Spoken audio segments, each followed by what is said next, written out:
Hey, this is Nathan Fox, illustrator, artist, comic book guy, and you're listening to 11 O'Clock Comics.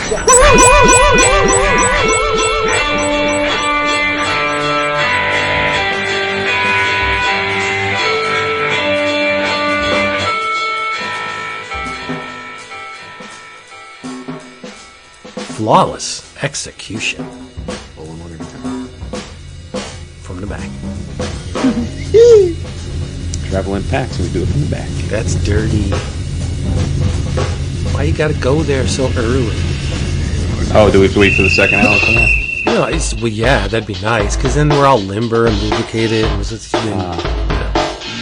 that's when you go in for the kill. Gotcha. Hey, everybody. How you do? This is 11 O'Clock Comics, episode 880. And I am Vince B. You are Vince B. I am David A. Price.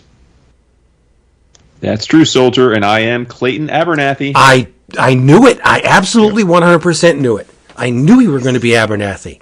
How could you not? You're so predictable. Wow. No, you're not. No, you know what? It's a special day for comic fans. You are Colonel Abernathy. And I will salute you every time you speak. Ah, nice. Awesome. Yeah, and in case you didn't know it, this brouhaha is brought to you by CheapGraphicNovels.com. CheapGraphicNovels.com does not take the leader to figure out that title, right? What are you going to get? You're going to get CheapGraphicNovels.com. Omnibus, trade paperbacks, manga, collected editions, art books, anything with a spine. You'll find it at cheapgraphicnovels.com for a fraction of the retail price. Here is the dance you are going to embark from. What's going to happen? You're going to get an email saying thank you for ordering from cheapgraphicnovels.com. You're going to reply to that email saying, I would never, ever have known about all this magnificent savings if not for my fine, handsome friends at 11 O'Clock Comics. And Max is going to say, you are a smart little cookie. Here is free shipping on your next order. It's amazing. It's effortless, and you're going to save. CheapGraphicNovels.com. Yes. Yes, sir. Yes, sir. Well, speaking of lubricated, I have a fistful of beer. Fistful? Yes, I have. Well, I was going to say I have big hands, but that's a lie. Just pretend I have the Hulk hands on. I have a fistful of beer, and it's all Sam Adams Old Fezziwig. Because it's rich and spiced. Half of what I am. I'm spiced. I'm not rich.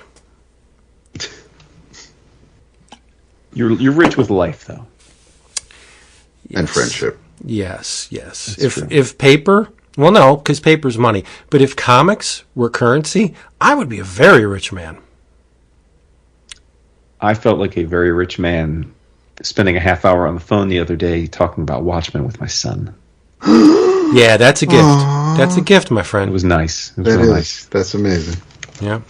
And then he texted me yesterday asking, he gave me a list of books and said, have you read any of these books? He should just ask you if you have any of these books. Yeah, but you know what? Don't scoff at him when he does stuff I'm like not that. Because, scoffing. no, not you. Not. Jason. Just don't. I didn't scoff. My response was I read all of them, but there was one I didn't read. There you go. They have to choose one of the, I don't know if he has chosen yet because he hasn't hit me back, but they have to choose one and read it over the Thanksgiving break for their class. So awesome. Mm-hmm. I'm waiting for the phone call. Dad, you know what? We're currently looking at books where, it examines a young girl's burgeoning sexuality. Have you ever read any of those books? Well, now I got to give you the list because it's a slice of life. Oh no! Book. So here's the list of the books: March, Excellent. Fun Home. Oh, I'm out. The Best We Could Do, Wake, The Magic Fish, and Kindred. Now, they all are slice of life books for underserved people. Yes. One far more important than all of the others, but nonetheless. I assume you mean March? Yes. I don't disagree with you, although we're being fair, even though it's not your cup of tea. I think Fun Home and March are significantly ahead of the rest in terms of their cultural significance. Fun Home is an anthem for LGBTQ. Yes, it is. Yes, it is. And it's a very important book, but... and I'm surprised that the teacher, because I think this teacher's a little half-stepping, if given the list, didn't have Persepolis on here, because to me that's the other one in this type of book that would be, that's an all-time great book as well. They're all very, very good books. Yeah. Well, I've never read Wake, so I can't speak to that one. But I told him I've read the others. I own them. So if he wants me to bring a copy to Florida, I can bring it. So yeah, I'm just waiting to see what they pick. But I told him to have them pick March. I said, if you have any say in the matter, have them pick March. You're a lighthouse, my friend. Indeed. Yes. Indeed.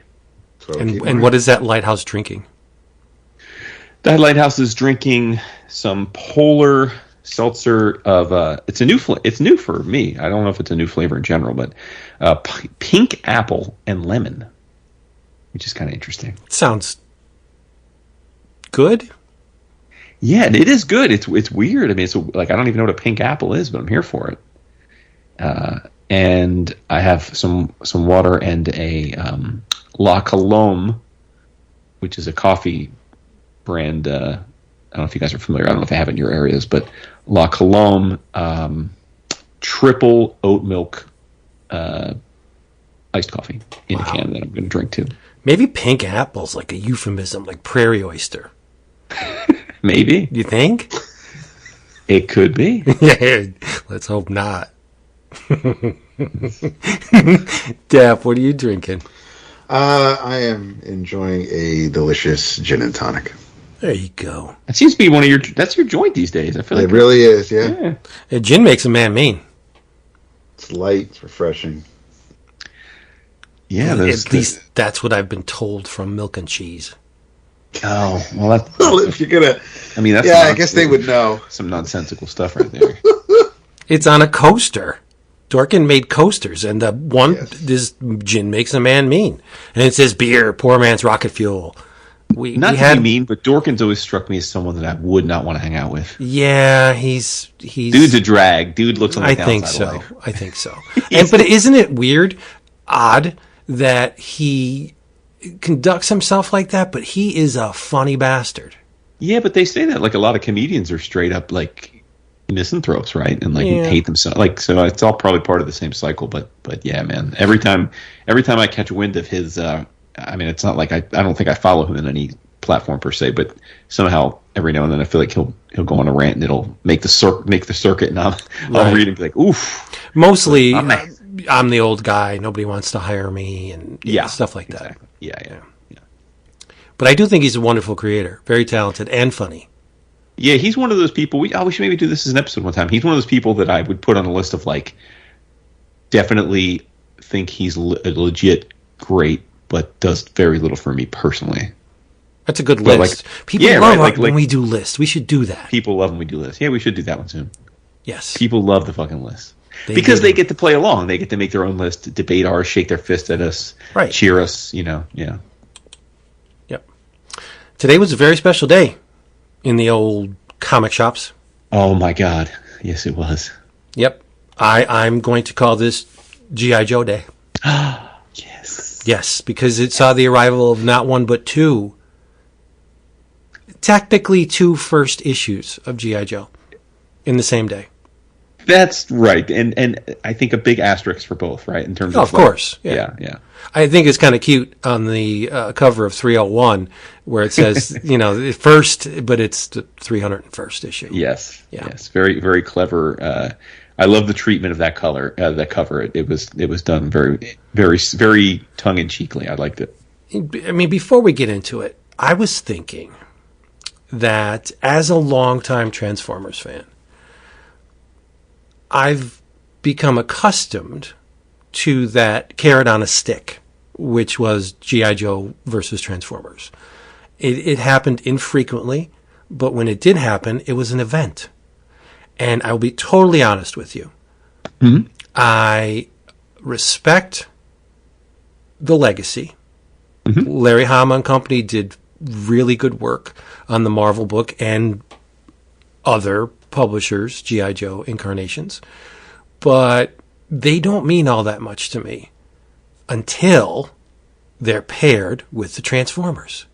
It's it's the strangest thing. Like if the Transformers and G.I. Joe were not so closely intertwined in this Energon universe thing that Kirkman's got going on, that double page spread, the promo for Duke, I mean, it's nice, but it would really mean nothing to me, or next to nothing. But now that the mythology is linked, I'm like, whoa, Duke number one, this is gonna be great. And it's like the old me would be like, bitch, what are you talking about? Like you have no love for G.I. Joe, but I think it's the magic formula, right? For at least for me, who is like a diehard Transformers fan, and now G.I. Joe's been stirred into the mix. It's even better for some reason. Like, how did this happen? Now we have to be fair to. I know you're not, and I know you're not indicating otherwise, but we have to be fair, and this was not a skybound idea. I mean, the G.I. Joe and Transformers have been interlinked for quite a long time. Oh yes, sometimes more closely than others. Yeah, like the Dreamwave. I was going to say, yeah, I didn't read much of the IDW run, but I do know that for a time Starscream was a regular member of Cobra in that book, as an example. Right. I mean, it's not novel, but it is when you have a powerhouse creator like Daniel Warren Johnson on the book. Yes. And so that is naturally going to garner my attention. But then when you put Chris Mooneyham on a Joe book, and I'll be totally honest, the events, they were fun. I thought the events of 301 were kind of cool. Oh, you mean like the plot? Yeah. Interesting, right? But the art, like, wow, he is the deciding factor for me. Like, as long as Mooneyham's on the book, I will be buying it. Yeah, I mean, as the resident G.I. Joe mark of the three of us, the one who cares about it the most, it's certainly something I've been looking forward to. I will say, with no sense of hyperbole, that Chris Mooneyham is the best artist we've ever had do a G.I. Joe book. There's not any, no G.I. Joe book has ever looked like this book has, and I will fight anyone to disagree with me. Well, yes, it is very, very beautiful, but I'm not going to relinquish the title from Trimpe. Just not going to do it. Okay. Well, okay. I mean, yeah. All right. Let's give Trimpe like an emeritus. Yes, he's Hall of Fame. Yeah. But if you're talking non-Trimpe, creator, the original creator that brought it to life visually, I'm not going to. Yeah, okay. I'll put it aside. But I mean, in the 100, in the 300 proper issues ex Trimpe, I don't even remember how many issues Trimpe drew. He didn't draw that many actually. And then all the subsequent Joe-related comics we've had. There have been a few decent ones, like miniseries and stuff. The Chuckles miniseries was great, visually. But I genuinely believe in my heart of hearts, reading this book, that there has never been an issue that was rendered as well. My favorite nostalgia 80s characters have never looked as good as they did in this issue, in my opinion. Okay. With that little tweak, I think I'll agree with you. Mm-hmm. The Kubert influence is strong. Yeah, for sure. Yeah, not just the boys, but Daddy too. And I know that like fame and success is a lot talent and also a lot of and some luck as well. As I was reading this book, I generally thought about Mooneyham a lot because we've known in quotes. I mean, we've known him. He's not. I wouldn't say he's our friend, but we know him tangentially. We've talked to him at cons, and I've bought some art from him over the years and whatnot. So we're like in the same. We're acquaintances, you could say, all of us and him. But it's fascinating to me seeing him do this book. Just juxtaposed, he I don't know if he still is with Felix actually, but he was with Felix for a long time, and it's just fascinating to me that, like I'm reading this book or I'm looking at the art and thinking, in my opinion, there's not much different in his art ability or style or line or approach to people like Sean Gordon Murphy or Pepe Larraz. Like, I don't know that he's in any way inferior to them, in as much as you're judging. It's maybe not fair to judge people art, but if you're comparing them, like if you took the names away and you had each of them draw the same comic, I think I don't know that Mooneyham is any step down visually as a storyteller, and even aesthetically, I think they have very similar aesthetic, and so it fascinates me that Mooneyham hasn't had the career, and certainly doesn't have the cachet in the collector world or the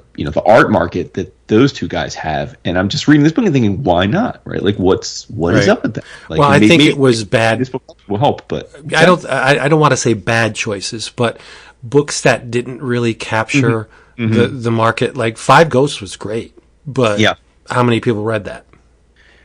Yeah, I mean, I remember the first con that I remember talking to Felix as an art rep. Like, I'd met him before that when he was a collector, but when he was an art rep was the year that Five Ghosts came out, because I remember we were doing our rounds at the tables and the three of us stopped and talked to Mooneyham about Five Ghosts and how much we enjoyed it. And I think we mentioned about maybe him going on the show. It never happened, but that had to be at least 8-10 years ago. I mean, maybe more. I'll check the intro when I paste it to this episode. There you go. Yeah. But you know what I mean? Like, and yeah, I mean, it's hard to really say what he's done since. I mean, I can think of some things, but he hasn't, I guess maybe you're right. Maybe that's what it is. He hasn't had that seminal book that got people really psyched about his work. And he's phenomenal. He's so steeped in the Bronze Age. I mean, I see a little bit of both Basimas here and there, not aping it, but you could tell that there's definitely an influence there. But the Kubert hooks are really, really strong. Oh, for sure. I agree completely. Yeah. And he has a piece in the back of the book. Both Larry Hama and Mooneyham have a piece in the back of the book talking about this experience, and Mooneyham I think it was interesting in the tack he took, and just said he was not a G.I. Joe fan. Yep. Because he's a little younger than us, and so he kind of missed.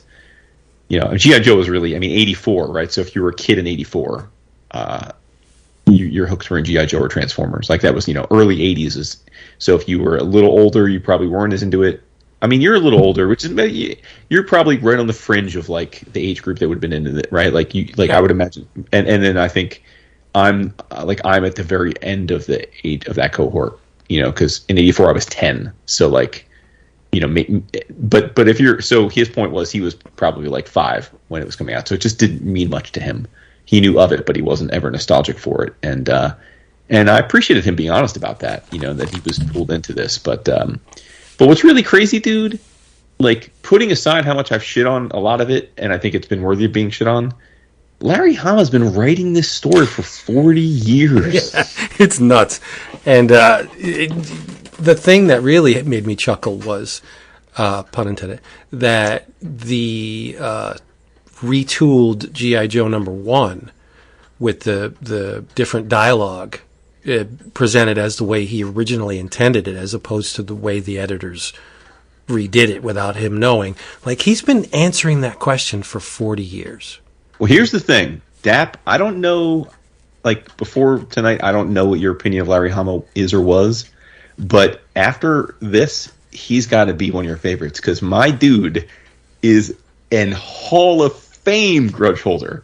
My dude has held a grudge about a single word balloon for 40 years, to the point that when he agreed to keep the book going at Skybound, he got them to reprint the book from 40 years ago with one panel change. I mean, that is a grudge. That's pretty strong. Pretty strong. Carrying the weight my with cross you. Since 1982. Holy shite. Yeah. That thing, is legendary. I shake his hand when we see him next time. Another cool thing about the book is they printed it on pulpy, not quite newsprint. So it has the texture of a vintage book as well. Mm-hmm. Just to be clear to people, because people are like, what are you guys talking about? Like Vince said, we got G.I. Joe #301 today, which is the Chris Mooneyham drawn ongoing at Skybound, which again is not part of the Energon universe. So some people are confused today. It is just the continuation of Larry Hama's ongoing story that started at Marvel, picking up right where it literally picks up seconds after issue 300 ends from IDW and continues the story. It will not tie into the Transformers or any of that. The other G.I. Joe books that are coming out, including Duke, which comes out, I think, in December, the first issue, are based in the Energon universe and will be tied into the same world that we're getting from Void Rivals and Transformers, and will be its own continuity. So these are separate. This is a separate thing, and it'll be interesting to see if people care more or less about it because of that. But the other book that came out today, and I don't actually have the official title handy, maybe you do, Vince, but it's basically G.I. Joe Real American Hero #1, the original, the first comic from Marvel, a reprint with a Skybound logo and the only, well, there's two changes. One, the coloring's a bit different because it's a different coloring process. But two, the change is that Larry Hama, there was a panel in the first issue of G.I. Joe that Larry Hama's editor at the time rewrote without letting him know and asking his permission. And that has pissed off Hama for 40 years. And in part because I guess Hama claims that it was written in such a way that he's been labeled as like a neocon, sort of like warmonger or rah-rah guy for 40 years, and that's not him at all, and it's bothered him. Now, I can't speak to that. I mean, obviously we have nothing. I'll take him 100% at his word there. It's his life. He's lived it, so clearly it must have been something that's he's been labeled that way. I didn't know that I thought of Larry Hama that way, but fair enough. But for context, of course, when you read, Hama wrote a post in the book explaining why he was frustrated by it, and that he was really grateful that Skybound was willing to put the book out again with the original text put back in the panel. So I sought out the panel. It is a panel of Hawk talking about being a soldier, and in the original, like the Marvel #1 issue, it says, "We're soldiers. Our job is to follow orders, to do the impossible and make it look easy." Now that's what we read as kids, and that is what Hama hates. That's what was changed without his permission. Go ahead. I was going to say maybe you should not read the retooled panel as incentive for them to go out and buy this damn thing. Yeah, that's cool. Yeah. So it's significantly different. Yeah, we will we'll say this for the patrons. We have a little graphic that I created that shows the two panels. But we'll post it on the Patreon. But if you're not a patron, you'll have to just read the comic and try and figure out what they changed it to. I without spoiling it, I will say I was a little skeptical before reading of why it would matter much. But reading the panel change, it's certainly subtle, but it does definitely have a much different feel to Hawk and what it means to be a soldier. Right. Yeah. Exactly. Yeah. I thought the retooling was much better. Absolutely. Or not the retooling, the original was much better. Mm-hmm. Yeah. Would you think that? I mean, well, before you answer that, I will say again, as the person who probably was, like, from a plot perspective, most interested in all of this, I think the criticism I'm seeing from some today is that 301 pulls you right in. It suffers no fools. It expects that you know what happened in the IDW run. Now, one, I would say, well, of course it would, because it's 301, right? It's not a new #1. That's the point, right? It's continuing the story, whether you've read it or not. Just like any comic we ever picked up off the stands, if you picked up Avengers 87 or X-Men 139, you had an understanding that you were going to have missed out on a lot of stuff and have to play catch up. I would think if you're picking up G.I. Joe #301, you understood that was what was going to happen, right? But some people were kind of vexed by it. I don't know why you should be vexed, but you're vexed.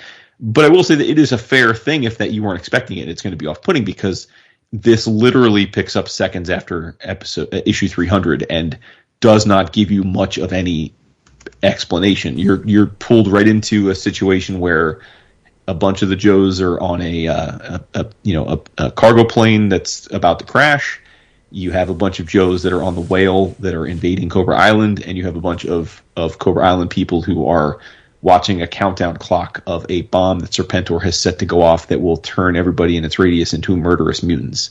And that's it. Like you're not given any backstory, you're not given any context, and really not given any sort of like precursor. Like there's not much setup. It doesn't kind of reset things. It's not a soft reboot. It's straight up like, well, here's the next issue, and let's continue a pace. So it was an interesting choice. Go ahead. It's just like a TV series moving networks.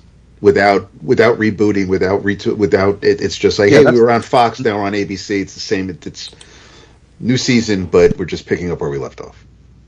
Yeah. So with you guys, now I read 300 and talked about it on the show, and at the time I told you I love the nostalgia of it, but I thought the art was just an abomination, and it really hurt my heart that was at the time. I thought that's how it was going to end, and I thought if that's how we're ending G.I. Joe, it really hurts my heart. But I'm curious, because it's probably been many, many years, if not decades, that you guys have read this version of G.I. Joe, like this ongoing version. What did you guys think of the issue from that perspective? Well, I was picking up occasional issues from IDW. Sure, but I mean we talked it up back in the day. Though. No, not on the regular. But a couple issues I have with your assessment of it. Okay. I think they gave the casual reader more than enough setup. Okay. Because it's literally, here's G.I. Joe. This is why they were created. Here's the guys that run it. Oh, look in this corner. It's the bad guys. Dr. Mindbender, Serpentor. I didn't know Serpentor. Now, maybe I don't pay attention, but I didn't know that Serpentor has the DNA of Genghis Khan. That's crazy. That's a bit of a, that's a bit of a retcon, only in that, in the comics forever, like since I think Devils Do, he's been Serpentor Khan, and that's but just I say it's a bit of a retcon because in the cartoon when he's introduced in season 2, he is actually the amalgamation of lots of world leaders, including Genghis Khan, all brought together to be like the perfect leader, and somehow or another he became like just Genghis Khan's clone. I don't know why they maybe to simplify the backstory. I'm not sure like what the point of. But he was in the cartoon. He was a combination of Napoleon, Caesar, Hannibal, and Attila the Hun. And then somehow in the comics that all became replaced by Genghis Khan. So such a geek. You are. And this was my shit, dude. I know. I get it. This was your shit. This is my shit. And not only, dude, I raced home from school, begged my parents to let me not do my homework until it was over so I could watch the episode. Oh. And it was like, and then you'd go to Toys R Us, and like every now and then you'd walk in, and they'd actually have the new action figures, and you'd be like, "What? Yep. What?" And you could theoretically buy them all, unlike today. 100%. You need to mortgage your house to get them. For sure. Yeah. But not only do you get the lay of the land as far as G.I. Joe is concerned, but I didn't know the hierarchy of Cobra, where Cobra Commander's at the top, followed by Dr. Mindbender. Like, that was bizarre to me. I always thought he was like a 2-bit. Well, again, like that's what I'm saying. Like, this is where having decades of stories none of us really read, and I'm not sure like anybody read it, like comes into play, right? Because like in the 80s and in the cartoons and in the like Dr. Mindbender was just one of the minions. He was one of the he was along the lines of he was below Baroness and Destro. He was like part of like. Well, in this he's not. He's above Destro. No, I'm saying that in the comics for a long time he was more in line with like the Major Blood, like the Firefly. Like he was just another minion that did things for them. He was like their interrogator, right? And then somehow, and I don't even know when this happened because again, I haven't read Joe regularly in a long, long time. It's somehow like to your point, he's risen to this like second in command. I don't know when that happened. I don't know when and why that happened. I have no idea.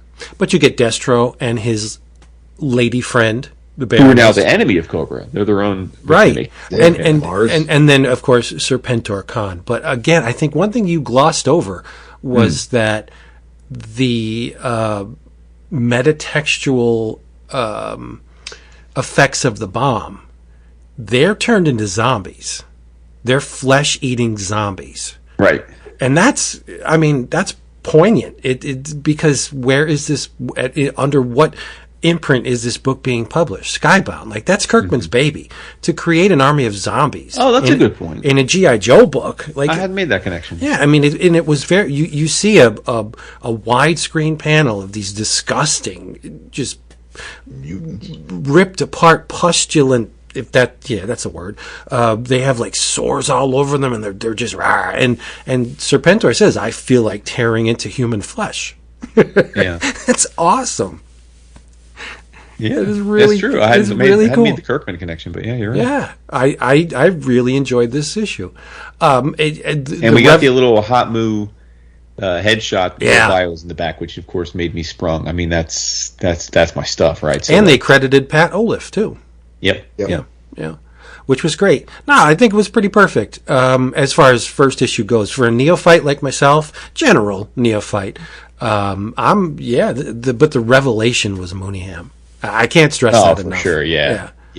Just the one panel where Serpentor is hunched over, like that is a gorgeous, absolutely breathtaking panel.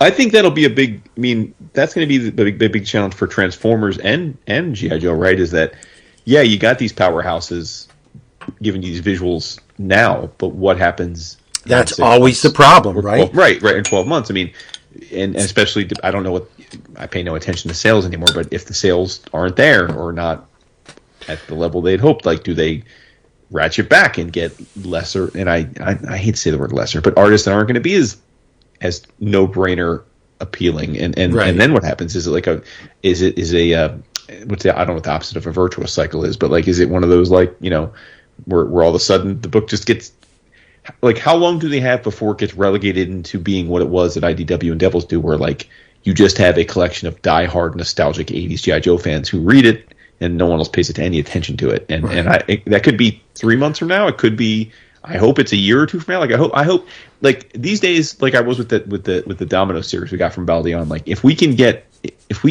18 to 24 months of this being this quality with this kind of art and a really compelling story, I'll consider it a win.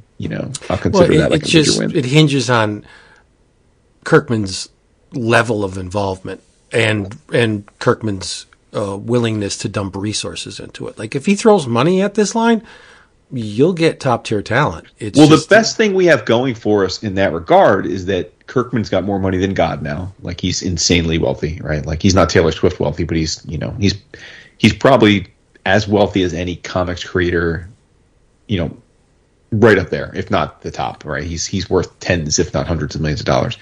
And number two, he's a kid of the 80s. He's a nostalgia nerd. He loves nostalgia. He loves G.I. Joe. He loves Transformers.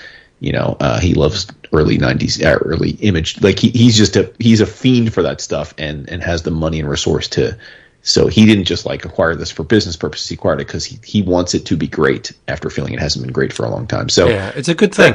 Yeah. But I think, looking back at the progression of events, the stealth launch of Void Rivals was amazing. I thought it was very smart. Had people scrambling for a book that they probably, let's be honest, that they wouldn't have bought otherwise. Totally. Yeah. And then to that last page or whenever Jetfire popped up, that was a bombshell. And you could actually feel the excitement. I was like, whoa, it's Jetfire. And then, okay, this ties into Transformers. Not only that, it ties into G.I. Joe as well. Like, that's crazy. And I'm not one that needs, a shove to buy a Transformer book, but I am, or I have been for a G.I. Joe title, but now I'm down for everything. Like, I guess that is going to be a commonplace thing because at the local shop, this issue sold out. Nice. He's got to order more. Awesome. Hey, it was a very, very hot seller today. So comics on the green. It's awesome. Misordering. Yeah. Well, I'm sure that was the print run was designed to sell out. So now they'll have to bounce back with second and third printings. Kirkman's a semi-vain individual. Well, I don't even know him, but from what I heard, he's a semi-vain individual. I don't think he's going to let this line flounder if he can help it. He's going to probably pop money into it and coerce the boys and the ladies over that upper echelon of indie creator as far as Image Comics goes. Like, I don't think he's going to get Noah Van Sciver on Transformers or you know what I mean?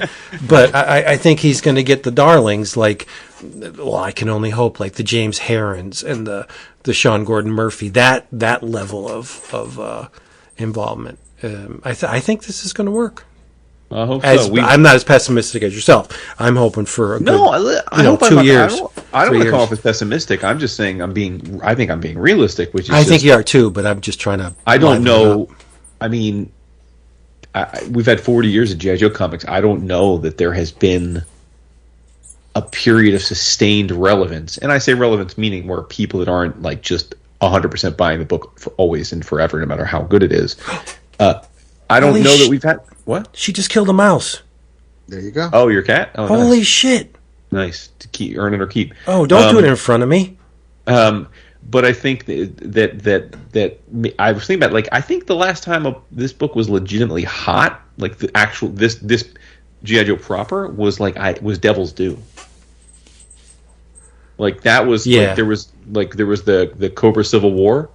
That was hot. Like that was a book I remember because I was still going to a shop then, a physical shop, like where that was like people were talking about it, like, oh, Snappy, like, you know, that was what 20 years ago. I mean, I haven't gone to a shop in 20, like I haven't been going to at a shop in 20 years, so it's got to be close to that. I think Mike Norton was the art director at Devil's Due at the time, so if that dates it, you know. But we followed the conversation, Dap. What did you think of it? They definitely should have overprinted. There's enough covers out there for it. Oh, dude, so many covers, right? It's insane. I think the first 2 pages are great because, yes, it does let you it lets you know what we're about. It reintroduces you to things you may not have remembered. So I appreciated that. Any issues, any complaints I would have the rest of the issue weren't answered until the profile pics at the end, because just, you know, even if you just maybe flash somebody's name when they appear, or even used the front cover like they did with the reprint, so Larry could, you know, air his grievances. At least, I mean, you don't have to recap obviously 300 issues, but maybe the last arc or the last couple, so people know that. I mean, it's great. We're going right into the action, and that's cool, and I liked that. But obviously, we're going into the action based on earlier action that started before issue 300. So it's easy enough to follow along with the action and dialogue, and everybody's doing what they're supposed to be doing. I just wasn't clear as, I mean, I knew a lot of the code names. I was happy with myself at the fact that, you know, I remembered characters like, you know, well, Bill and CoverGirl and just names I hadn't heard in years. But there were some deeper cuts for sure. Absolutely, like the Collins. I'm like, what the, like, why is there like 2.5? There's 2 Snake Eyes and a chick. I'm like, she's actually Snake. Yeah, she was Snake Eyes for a long time. Yeah, right. I mean, which is great. So you get those little recaps with thanks to Olaf and Company. But yeah, I mean, aside from that, I just thought, I mean, Larry's pacing and of course Mooneyham's art is stellar. But I just thought that, yeah, everything as an issue, as a single issue of a new series, I have no problems with it. Just feeling like a good old fashioned enjoying myself comic book. This delivered that. It's just, and thank God Larry Hama is no Chris Claremont, so we didn't need to know the detail of every single person on the page. I just would have liked the heads up, so I'm not figuring out who somebody is because 5 people are in a panel and Hawk is yelling someone's name and I have to figure out which one of the other characters he might be talking to. So it's just little things like that. But again, it's the 301st issue. If you haven't been reading them before this, the buyer beware. It's just one of those things where you're not going to be spoon fed, and all the more reason that maybe hopefully Skybound will collect the previous series, or maybe, you know, IDW still has collections that you might be able to pick up. But aside from that, and I'm sure, you know, you've got the G.I. Joe fandom pages and plenty of places where you can get up to speed quickly if you want to cheat. But no, this was a really, really good issue, aside from any of my minor nits, just from someone coming out from the cold or out of the blue. But it's a really, really good issue, and I will be checking out 302 for sure. Nice. I gotta say, I'm totally with you. And this isn't just a criticism of this particular G.I. Joe issue. It's just a criticism of modern comics. I just don't know why we're against putting little tiny balloons with with characters' names on it. The first especially when you have dozens of characters. Yeah, like you don't have to. I don't need you to insert a bio for each in the right, but just have a little word that says this is Wild Bill. Have a little word that says this is Duke. Like, or like. Yeah, like sure, like maybe it doesn't help everybody, but like I mean, for me, it's like okay, at least I can start associating a name with the character. I don't know, like, and again, this is something I wish all modern comics did. Like just the first time you see someone in an issue, especially if it's a launch of an arc or something, let me know their name. So I can start identifying who they are when they're being referred to or what they, I don't know. It seems to be just a storytelling. I don't know if it's editorial or just it just universally seems to be something comic companies don't do now. They just don't believe in it. Maybe they feel like it sullies the image, the illustrations. I don't know. I got a kind of a way back feel from it because when we first wouldn't you have more of a way back if you had the names though? Like no, here's the deal. Because it's issue 301, it really felt like I was 30 years removed and bought it out of a comic shop, and now I don't know who most of these characters are. I got to do a little bit of research, and the only way to do research. But I guess where I'm going to disagree with you there is I think if we bought an issue, like if I bought X Factor number 17 off the shelves back in the day, they would tell me each of the characters' names, and they'd probably have a little blurb about what their powers were. Jim, we get it, but. No, I mean, I'm saying like I didn't buy Cerebus with the first issue. And I bought issue like 52 or 53, and I was totally confused. Sure. So what do? You go back issue diving, or you read it for a year, and maybe you'll pick up on it, maybe not. But I mean, that was the plight of the comic book fan back then, and this issue felt similar to that. And that is that because how many when we first started reading comics or buying them for ourselves. How many of them were actually first issues? We were all, whether it was an Iron Man issue, Fantastic Four, we were all in the hundreds or 200s by that point. So you just picked up whatever was there, and I know you weren't here for some of what I was saying, Vince, but I definitely get what you're saying. But if it was one of those things where I was reading the past couple of issues, some of the characters wouldn't be as confusing. I would just like to have known just names. I don't need a recap of the past 200 issues. I would just like to know who's on these pages, aside from the main players at the beginning. If you give me the name, all right, like if you tell me like, all right, this is Stalker, right? Like to your point, Vince, back in the day, like I would just then start trying to figure out, like I'd be like, oh, where else has Stalker been? Where can I read about Stalker? You know, right. Like I would like if you just gave me the name. In this book, I feel like they didn't really give you. They mentioned the names like in some of the dialogue boxes collectively, but you don't really. I mean, you go through the whole issue without really knowing who a lot of these characters are. Yeah, I was a little bit confused with Laura.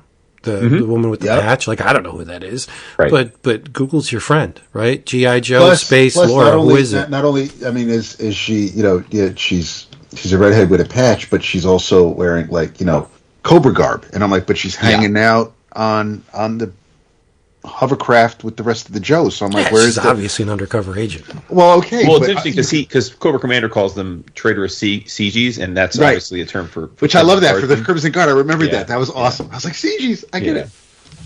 Mm-hmm. It's a great, and I'm sure, and credit to Mooneyham because there was we had a fallen comrade in this issue, and that last panel does feel heavy. It does make you aware of the consequences to these actions. But I am sure, had I been reading it since issue 150, this would have probably hit harder. Still, I mean, it was still a big deal. But I mean, I have no connection to this character, but I do know because of his connection to other characters here that this is something that's not they're not shrugging this off. Yeah, I thought that panel was brave because my man's not afraid of negative space. Where every panel prior to that last one, more or less, was just littered with detail and characters and vehicles and incidents and all of this stuff going on. He did it a little bit in with the plane sequence, but the last panel is so spare that all you need to see is right there in the center of the panel. And he lets a lot of the quote unquote white space, but it's not white, it's negative space. And I thought it was a really gutsy move where it was, you know, what more do you need to know? It's the death of a character. So let's focus on that at the expense of little noodling. Like he could have drawn, you know, cracks or rocks in the pavement or just, you know, but he didn't. You don't need that. The purpose of the panel, form and function, was dead center right there. And I thought it was a really, really nice panel. Yeah. Agreed. Yeah. I mean, I thought. I'll put it to you this way: if I wasn't on High Artist, if I didn't have two kids in college right now, I would legit have texted Felix because I think I checked Mooneyham is still this guy. I would have texted Felix and be like, "How much would this whole issue be?" Because that's Felix. Come on. No, I really would. Okay. Well, no, I'm not gonna because my You reality. just said if not for the High Artist, so you would dump like 25,000, 30,000 on an issue of Joe? Well, first of all, I don't think that's what it would cost because I don't either. Yeah, I don't. Well, there's 22 pages. Even if he charges 1,000, but it's also it's not. And listen, I mean, again, no disrespect because we love the dude's art, but it's also Mooneyham compared to like say a Harron. I mean, again, I'm going to ask Felix, but I would my guess, and this is just a guess, but my guess is this would probably be somewhere in the range of like 12 to 14,000 for the whole issue. Well, I don't think that's going to last. I think for sure. Once people get their eyes on this. And listen, Felix is, we've seen him. Felix is an alchemist, so maybe I'm wrong, and this will be like a $50,000. That I don't know. My point is, I would have inquired about it because it would. I've never bought a whole issue. I came very close to buying a whole issue of Deadly Class. Didn't happen. C'est la vie. But I it would certainly be something I'd love to do at some point, and this would be one that I would have been happy to have done if circumstances were different. Wow, it is a really beautiful issue. I would love for you to have this, but I mean, why not just try for a page? Well, I mean, again, like the way it works with Felix's stuff is he often if someone comes in and wants to buy the issue, he sells them the issue. Of course, but and that's looking at what happened with Robert Atkins, where he was selling entire issues of original art. So I'm guessing that those people are still out there. Yeah. But yes, Atkins was often selling issues before they were drawn to G.I. Joe. So it's like, I want that baby. I don't care what it is. Yeah. So because I would always say to him back when we were more in touch with him, I would always say, "Hey man, if there's ever an issue you're drawing that has Firefly or Beachhead, hit me up because I would really be interested in buying the pages." And he would always say very politely, like, "Oh, I hear you, but like every issue I draw gets sold before I even draw it." And I'm like, "Oh, cool. Good for you, like obviously." But so yeah, I could be wrong. Like maybe obviously look at what Transformers 1 sold for. And to your point, I mean, I suspect regardless of what happens with this issue, at some point one of Mooneyham's G.I. Joe issues will be sold for like page by page, and I will absolutely be hopefully in the hunt for that. I mean, listen, if there's a Mooneyham Beachhead page, or Firefly page, I'll move heaven and earth. I'll pay a software developer to develop a bot for me to make sure I win the bid. Why don't you just commission them? What? Commission them. Oh well, that's different though, right? Cheating. No, I mean, I love. I mean, I'm not saying, but that's a little different than having a published page, right? Is it though? I mean, financially, it is. I never got the whole "I own this page that's been printed in this book" vibe. Like art's me. I've never bought a piece of art worried about what it's worth in a resale. I mean, that'll be something Beth and the kids deal with when I'm dead. But as a person who's in finance, like I understand that every time I commission an artist to draw a commission, it's not going to be worth what I paid for it ever, and that a page you buy is almost always going to be worth more than you paid for it over time. Like that's so. Well, I want to keep the Image-O-Rama train a going. Let's do it. Yeah, and here's a little update. She's not malicious because she didn't kill it. She let it get away. Well, that's terrible. That's a defective cat. Hey now, she's a sweetheart. She just played with it a little bit. She didn't even extend her claws. She was just batting it around. Oh, I'd send it back to the. Do not criticize my girl. But anyway, seriously, I'd return. Actually, wait, no. Before you go, Vince, to answer Jason's query earlier, Herb penciled 6 of the first 8 issues. Of Joe. Continued sporadically until quite late in its run. Actually, co-wrote the story that introduced October Guard. Okay. And then was basically kind of like relegated to kind of the side projects like Special Missions and Order of Battle and things like that. But he dabbled here and there, but he was there at the start. And then, for me, the one artist I tend to associate Joe with, because he was on for so long while I was still reading it when it was at Marvel, is Rod Wiggum. That was just he was a solid artist. He did what he was supposed to do. Yeah, exactly. It was in the whole Paul Ryan and Bob Hall kind of mold. Was just like I like the art. I can tell what's going on, but it's not it's not Byrne. It's not McFarlane. Exactly. Yes. Yep. Go ahead, Vince. I'm sorry. Byrne did some G.I. Joe. Albeit covers. He did some covers. He did the covers with the he did covers. Okay. Keeping that Image train running, this came out last week. Written by Rob Williams. Art and color and design by Parr. So pretty. I got cover D, which was drawn by Lawrence Campbell. Oh, he's nuts. Yeah, it's called Petrol Head, #1. Jason, you read this. Dap, did you read this? Yeah, if you look at my list. Well, I didn't, but I don't want to tab over.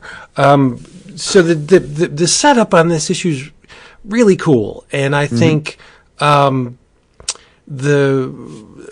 creators may have injected, for me anyway, a little bit more than was necessary, because it opens and humanity has been reduced to the population of 6 domed cities. And one of which, I'm assuming all of which, are called the O-Zone, right? Why has humanity sequestered themselves away in these domed cities? Because the earth has been rendered inhospitable. It's nasty. It's barren. It's burned. There's not a stitch of green. And one would imagine that life in this kind of environment would not be particularly uplifting for the population. So, in order to keep the minds of the population off the fact that their lives are slightly south of horrible, the establishment, in the form of a robot administrator called the O, and this thing is creepy as hell. What the O does is he feeds the public bread and circuses, right? Let's take their mind off this by doing a citywide road race called the Petrol Head 5000. Okay, it's a high-velocity street race driven by robots, because flesh bags are fragile, especially at high speeds. Hence the need for more resilient drivers. And the O doesn't play fair, though. It monitors public opinion. As the race is going on, public opinion is closely tracked, and if the public is more endeared with a certain driver, well, the O will sway the race in the direction of that favorite. So, dirty carpool, right? Not much for the rules, the O. But neither's Petrolhead. Petrolhead is a blanket term to describe the robots that were designed for the races, but it's also the name of the hulking main character of this thing. Petrolhead is more than a bit of an enigma to me. He's giant, massive robot, but he's kind of terse. Doesn't say too much, But the thing that got me was he'll cheat in a race to gain advantage. But he quits racing entirely after the O destroys a racer. There's this aged robot that was considered an underdog, didn't really win Hasn't won in like 8 years. Any race, many races. So events happen, and the favorite is knocked out of the race, as well as Petrolhead. And this old robot is heading towards the finish line, and the O blows him up, destroys him. And Petrolhead's just like, yeah, I'm done. This is it. He just walks away from the races. And apparently the establishment did too, because the races eventually disappeared along with the Petrolheads. Well, most of them anyway. And then there's a time jump, and it leaps into the present day, where Petrolhead and his robot bird sidekick Dave, they're merely existing, right? They're residing in an area of the city called the smog zone, and Petrolhead is engaged in an illegal activity that would surely earn him oblivion if the O found out. He's building a race car, and it is a magnificent friggin' vehicle. There's a double-page spread. It is actually the image, a featured image for this episode, where this car just is screaming out of a location. It is absolutely gorgeous. The line work in this thing is just impeccable. But here's the part where I didn't need it.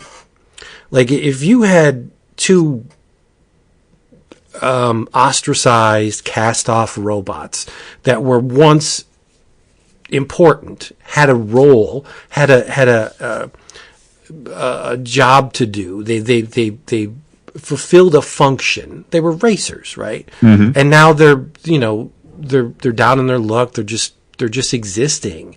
They're not needed anymore. They're cast off. Yep. That's enough for me. That would have driven, pun intended, the book for me. But humans are thrown into the mix, because humans, they're the top of the hierarchy. And in this case, the humans in question is a scientist named Linton and his young daughter, Lupa. Linton was working on nanobots, right? That would scrub the filth, shades of Reed Richards, right? Scrub the filth from the city and possibly the entire planet. But for some unknown reason, shit goes south, and Linton and his daughter flee for their lives. Where do you think they wind up? Right? They wind up in Petrolhead's garage. And he doesn't really care at first, The security bots are there, and he's just like thinking, oh, damn. If they find this car that I'm working on, I'm going to be, disconnected. I'm going to be shut down, oblivion. And so to try and divert attention away from the car, then they're talking up these security bots, and Dave is trying to divert them away. But now there's two humans in his garage. So he thinks, I'll give up these two meatbags and they won't pay attention to the car. But one of the sentry bots smacks Lupa. Like, she's about 12, 13 years old, you think? Around there? Yeah. Mm-hmm. Yeah, he smacks her. So you get this bulky, robot that's designed to enforce the law. And they have, like, glorified cattle prods, and he smacks this girl, and Petrolhead's like, oh, that's not cool. And carnage ensues, and resulting in Petrolhead and Dave and Linton and Lupa. They all jump in his Petrolhead Roadster. It is a massive creation. It's beautiful, and they just roam. They get the hell out of Dodge. So that's the end of the first issue, but I'm still a little torn, right? I mean, yeah, I guess it's a concern where you got a guy that's trying to do good, and obviously the O was fucking with him in some capacity, or he found out that the O wasn't really. I'm guessing that the O just wants to maintain the status quo. Doesn't give a damn, because the O's a robot. Doesn't give a damn that the planet's in shambles and can't really support life other than in these cities. That's not a concern for the O. The O just wants to be the top dog and maintain that position. So if someone comes up with something that could flip the script and make the planet lush and green and capable of sustaining human life again, well, that's a problem, right? So I'm kind of guessing what was the trigger for, Linton and his daughter getting the hell out of there. But I didn't really need that. Like, the robots are compelling enough for me, but it's rich in story, I guess. And you could. Now they are a unit. Petrol had Dave and dad and daughter. So how long this is going to be the focus remains to be seen. But I thought this issue was wonderful. Like, I don't know who this Parr character is, who did all of the visuals, but wow, it was a smack to the jaw. I thought it was just absolutely gorgeously rendered. Compelling. It's a vibrant, immersive environment. Did you guys feel the same way? I did, yeah. I think so. I think the visuals for me really were the pull here, kind of similar to what we were saying about G.I. Joe. Like and this was a book that I, as we've mentioned in the past, like full disclosure, we are very fortunate to get review copies of many books from different publishers, and Image is one of the publishers, and I can't say that Petrol Head was on my radar. I didn't pre-order it. It wasn't, like, as I looked through previews, it wasn't, or the Image previews, it wasn't something I remember being cognizant of or being like, oh, this is something I need to check out. And then once it actually was coming out, and I think you first mentioned it, I thought, okay, let me check it out because we have access to it. And I'm really glad that you turned me on to it because, yeah, it escaped my purview. But I think the visuals are really, really toe the line for me on this. I don't think it's like story wise it breaks tremendous ground, but this is like we certainly have our fair share of like post apocalyptic or futuristic robot stories these days, right? But it was well done. I liked it, and I thought the visuals were really like captivating. So yeah, I'm with you. I think Williams fed Parr a really good springboard from which to do whatever they do, and that's good enough for me because, like I said, really neat robot design. Yeah, David said it does look like the Hulkbuster robot a little bit, but that's just because of the shape of the head. I think it's a sort of squashed semicircle, but that's flat on the bottom, so it's reminiscent of the Hulkbuster armor, but fleetingly. But I thought, yow, this thing! I want a robot bird sidekick. I want this little robot to perch on my shoulder and just electrify, not my cat, but a cat, and just wisecrack. That's fun. I don't know if this is a limited series or an extended thing, but I hope it goes on for a while because I thought this visually more than narratively. I thought the visuals were just an absolute slam dunk. What do you think, Mr. Gin and Juice?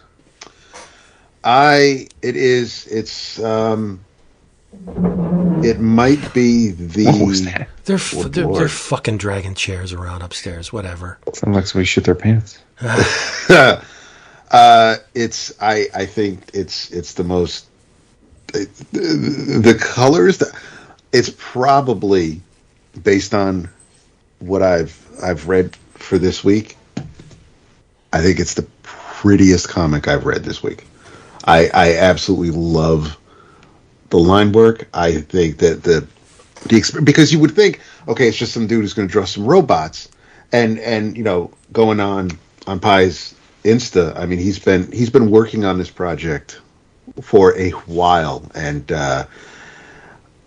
you would think a book about some robots and maybe some vehicles. Like, okay, so the guy's real good at drawing the mechanical, but I mean, the humans in this book look fantastic. When one of them does the backhand to Lupa and she's in the foreground, and I love every line that Parr is putting down here. The colors are just I can't stop looking at all the oranges and the reds, and I mean the going from the cool to hot to warm. It's just that's the key. That's the It's key. a beautiful. I mean, because Yeah. when they're racing, it's all orange and it's all hot and fast, and then we cut to the O, and it's all just cold and blue and steel. And it's an amazing piece of work. I would definitely tell anybody, listen, if you haven't checked out G.I. Joe in a minute, then definitely pick up 301. But by all means, if you have to just get one book this week, I'm going to say it's Petrolhead. There you go. This was a fantastic issue. The masterstroke panel was it's an overhead shot of Petrolhead by that monument. It's on page 2, and the sun is shining on him on the right hand side, and the sidewalk is like a slate gray, and everything that's in shadow is a really cool slate gray or blue. And it's like, that's just really smart. Like, I hammer home with my students the power of warm and cool colors, especially juxtaposed, like butted up against each other. Like, that's actually cheating. Because it's so damn effective, right? This is just visually, it's astounding. It's very, very well done. The O looks like he crawled out of the Matrix. Like, I thought the O was chasing Keanu in the damn Matrix movies, because it looks like he's got that servo bot type feel with the tentacle thing that were flying through the Matrix. And maybe the design was intended to be reminiscent of that. I don't know, but yikes. If we're counting the first page as one panel, in 6 panels is when Dave speaks for the first time, and if that doesn't basically kind of sum up what his attitude is or the type of character, he's like, "Oi, watch yourself, Fuzz is coming." It's like nothing. There's nothing like robotic or proper or like the way you would expect an android or something like that to announce the presence of something or make you aware of what your surroundings are like. He's gruff, and he's just has no filter. And I absolutely love Dave. Dave is hands down one of the best things about this book. I love the design. I'm not a huge car guy. Like, even growing up, I wasn't so I didn't care what was going on under the hood. I just needed, put gas in the car. It goes where you need to go. That's it. But these hot rods and these racers and these coupes, I mean, they all look fantastic, and the design of the robots are just, man. I'm not a car guy, but I am a custom culture car guy. Okay. Like, you give me a Saturn, big deal. But somebody that invested a lot of time, energy, and money in souping up, a car with the pinstriping and the hood scoop and all that shit. Like, I love that whole culture. And Big Daddy Roth, right? I think this plays into that slightly. It's not as exaggerated as the some people tend to get with this type of thing. The cars are very, very realistic. They're just souped up, and they're super colorful, and you can tell that parts were taken from other models and Frankenstein into, especially Petrolhead's car. It looks like that car has been sourced from a number of vehicles. Like, it's just cool. Super cool. It's cool, Daddy-O. Like, get this book. It's really good. And it was totally out of the blue. Like, that was the thing. When the Image previews came in, I was like, okay, what's this Petrolhead shit? I double-clicked on it. I saw 3 pages. I'm like, I'm in. Buying it. Yeah. Yeah. It was, even before we got the because this was one of the, I think this was one of the last first issues when Image was still proper in previews. So I remember seeing a couple pages in the catalog, and I made a note that I'm going to keep an eye out for it, because either I'm going to end up getting the collection when this is done, but I'm definitely going to wait to see how. Just a couple of pages in the previous catalog is one thing, but I was going to wait for us to get the PDFs from Image so I could read the issue and see exactly.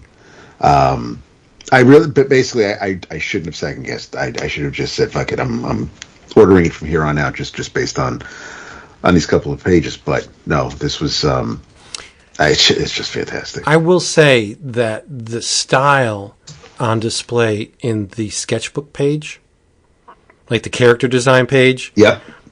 looks like Enki Bilal to me. And I like that rougher, grittier style more than the art More employed. colorful and polished. Yeah. I think those, the various incarnations of Petrol had along that creative chain to get to that final version, those things look amazing. Like, that's just phenomenal. And I say Bilal because it's a lot of grays juxtaposed with really high chroma warm colors, and it's just great. It's amazing. Mm-hmm. It's amazing stuff. But I didn't know he was on Insta, so I'm going to follow. Is it a he? Yeah. Okay, cool. I'm following. Actually, you could probably just if you point your QR code to what'll be the letters. Oh, page, look at that! You'll get all the you'll get all the particulars down at the bottom. But yeah, fancy, huh? I even like it's just PYEPAR on Insta. I even like the just like the little aesthetic things like the logo on the cover, got the name of the book, and then you got like issue 1 resting inside the L, and then the creators right under it all just fits. It fits in that nice little rectangle. It doesn't really cover much of the image underneath. Even looking at the covers for the second issue, it's the same thing. It's just for some reason it's ticking all the boxes for me. It's just it hitting all the right notes. I don't know what it is about this, but it's treating me right. Yeah, it's a wonderful thing when a title comes out of the blue and just spins your head around like this. Yep. Yeah. Mm-hmm. That this is one of the instances that propel me towards the future, because it'll happen again. And it's kind of like going on, with the flea markets and the yard sales, like a treasure hunt. You don't always find gold. Mm-hmm. And then when you're not looking for it, something like Petrolhead will pop up, and it just makes the whole experience just worthwhile. And that's what this book did. Medium to large facts. Yeah, but not the most amazing illustrated book I read this week. No, we'll get to it. We'll get to it. I would say for me, Mooneyham's. Yeah, for you. Feel better with. Yeah, there you go. Mm-hmm. What else do we have, freaks? Well, let's make the Image-O-Rama a proper Image-O-Rama. Well, if you take G.I. Joe, that's 2 books, and Petrolhead was 3, so it already is. But I know where you're going with this. Yeah. Well, first, did you guys read it? I didn't, but it doesn't matter because I didn't read past the first issue, so I'm good. Oh, I have them, but I told you I need to catch up on some of the. Oh. I need to read Nemesis, the second one. I need to read a lot of things. You don't really need to, but okay. What about you, Dap? Did you read it? I did read it. Ah, nice. Okay. The Big Game number 5 of 5 came out this week. The final issue of the crossover to end all crossovers, the integration of all of Mark Millar's various and sundry Millarverse characters into a big brouhaha of good versus evil. We talked about the first issue. We all read the first issue when it came out. I decided to then wait until the series was done to read everything else. And so today I reread issue number 1 and then read 2, 3, 4, and 5 for the first time. So that's how I handled it. Did you read them as they were coming out, Dap, or did you read it all? Yes. Oh, you did? Okay. Not sure if that changes the tenor or cadence of how you perceived it, but I would say in a lot of ways it is Millar doing Millar, right? Like it is like this series is very, very thin, but still, at least for me, wildly entertaining. It's Millar is just capable of keeping it simple. He does these.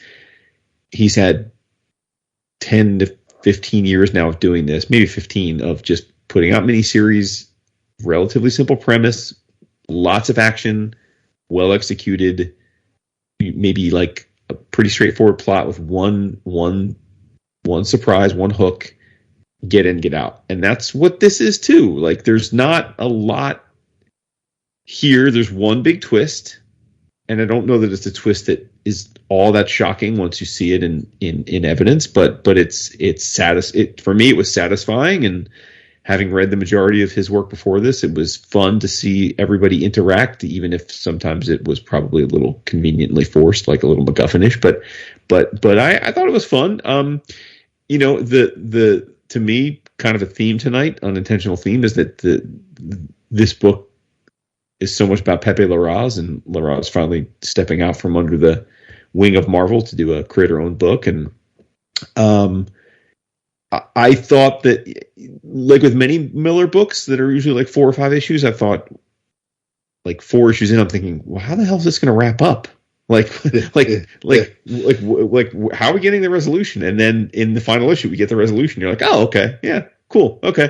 Like, it wraps up pretty abruptly and pretty swiftly in grand fashion, but the visuals are crazy good, and I think that the ultimate heroes of this book were not who I would have guessed would be the heroes. But with that said, like, the heroes make a ton of sense, because one could argue they were the patient zeros of the Millarverse, and certainly his most commercial successful properties, right? And I don't know if he factored that in. I assume he did, but like, if the most well-known Millar characters outside of the comic fandom, like into the broader pop culture, end up being the heroes of this book, and I guess that's pretty fitting. It felt in a lot of ways like an end cap, though, right? Like, where like it was almost like him putting an apostrophe on his career, and it makes me wonder, like, is he done with all this? Is he going in a new direction? I mean, it definitely felt almost like he was saying, like, putting the mic down in the middle of the ring. But clearly he's not doing that. It just felt like it, which is probably what he was going for. But I really enjoyed it. I really thought it was really well executed and fully satisfying. Like, at the end, I thought, yep, okay, cool. Like you did your thing again. I mean, what did you think? I thought whatever, as much as I was loving every issue of this, unfortunately I was probably unfairly, and I was thinking of ways that this was going to, how our heroes were going to save the day, and to some degree that did actually, that played out, and it not in the grand fashion that we see, but parts of it did, because it made sense. It's not like he was telegraphing. It was just based on previous stories. It's like this is where I think this. I mean, listen, it's a textbut MacGuffin, right? I mean, absolutely, like, yeah. And I think I probably just it felt like it as grand and as exciting and as holy shit, I can't believe that happened. The first issues of this series were. I don't think the last issue kind of, for me, it didn't really match up to that level. It was still cool. I was still excited to see how we get to what we need to do and how things are going to kind of be fixed, so to speak. And a lot of it is clever. I don't know if maybe I just felt that, and I was feeling this even when it was announced, that I don't know if 5 issues was going to be enough for this. I mean, we've lived through Crisis and Secret Wars and all of this, and it's like, and those were all like 10, 12 issue series, and this is, he's doing everything with all of his creations within 5 issues. And granted, the story doesn't necessarily what Wesley Gibson was doing and the people that he was facing, that we didn't need another 8 issues of that. But as far as the action goes and the amount of characters crammed into this, I think 5 issues just kind of didn't really give it a lot of breathing room, and it still looks absolutely amazing. I mean, every issue, it's like Pepe just topped himself. I thought the first issue looked amazing, and the second one comes out, and I'm like, holy crap! It's just, he just kept getting better, and I don't know where a lot of these characters are going after this. I'm curious. I absolutely am. He did what he wanted to do. I have no problem with that. There were parts of it though I just felt like it did end rather abruptly, and it also felt as though when we get to the big deal at the end, part of me was wondering if you kind of implied it, like if this was just his way of making nice to this character, or if he actually had this long game, or to some degree, which I keep using that phrase, but if he had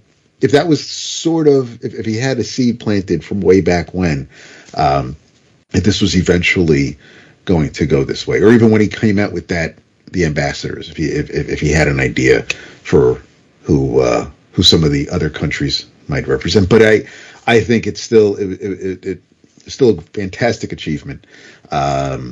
Massive kudos to Pepe for pulling it off, and of course to Mark for pulling all the strings and making sense of it all. And it I do think, to Vince's point, yes, if you wrap up Magic Order, if some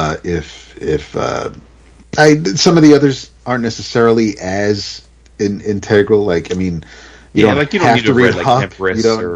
Exactly. I mean, there may be references and you'll see them, but you don't necessarily have to have read all those series. But Magic Order is important, I think. Yes, Ambassador is super important. I think if you haven't read Ambassadors, you're gonna this is probably going to be a little more mystifying to you. I would say you don't have to have read Wanted or Nemesis or Kick-Ass per se, but like obviously having familiarity with those characters, particularly in their importance to the Millarverse in general, is important. I mean, they're the main characters in a lot of ways. So, I mean, I'll be honest with you. I mean, I've read the majority of Miller stuff. I don't think I've ever read a Hit Girl. I didn't read either Hit Girl miniseries. So, nope. And again, I don't think I'm spoiling anything. She's pretty much the hero of the book. I mean, of the arc of the series. She's the hero of the series, pretty much. So take that what you will. But did you it's funny you talk about because I thought the same thing. To me, this felt very similar to the Ambassadors in that the Ambassadors, we're going along and we're thinking like much of the miniseries is meeting the team, right? And then the bad guys get the upper hand, and you're thinking, wow, how's this going to end? And then really, like the last half of the final issue, they win. The heroes find the way to win, and they get the upper hand. And that's kind of what this is like too. Like the whole time, the villains they have the upper hand, and they're kicking ass and taking names, and then you get pretty much like 2/3 of the final issue where the heroes rally back and win. It's that's why I say it's like the most Miller thing ever. Like this is a pretty linear decision tree for me. I know sometimes our listeners take our reviews of these books to decide if they're going to buy them. I mean, this is a pretty simple equation. If you are a fan of Mark Millar comics, and most recently, if you read The Ambassadors or Magic Order and enjoyed them, you will absolutely, or Night Shift. Is it Night Shift? Nightclub. Nightclub. You will absolutely enjoy this. Like, it's the same formula. If you find his storytelling frustrating, or the pacing frustrating, or his lack of going into depth and pulling out the plot nuances frustrating, then don't read this, because this is 100% fan service to people that have been aboard the ride for a long time. So, but yeah, the visuals are just ridiculous. I just, I can't. I don't know how long it took him to draw this, but Jesus, he certainly. I mean, he's a titan. He really is. Yeah. But before we move on, I just want to say Transformers number 2. Mm-hmm. It's like Bambi all over again. Right? What the fuck, man? That was cool. Like two pages in, really, Daniel? No, I get it. That was really smart. I know. But No, the smartest thing he did in this issue was when Optimus, like right after that incident, was having Duke in it. No, he was what? No, that was cool. Yeah. No, I think the smartest thing, and it was like a nudge to Transformers fans, was when Cliffjumper tells Optimus, "Hey man, sorry about your yellow friend." Cliff Jumper is just a red bumblebee. Yeah, And then he's just like, look at me, I'm Cliff Jumper. And he's scared as shit of the humans. Yep. Like that. Oh, Was yeah, don't touch so, me, man. I'm good. shaking your hands.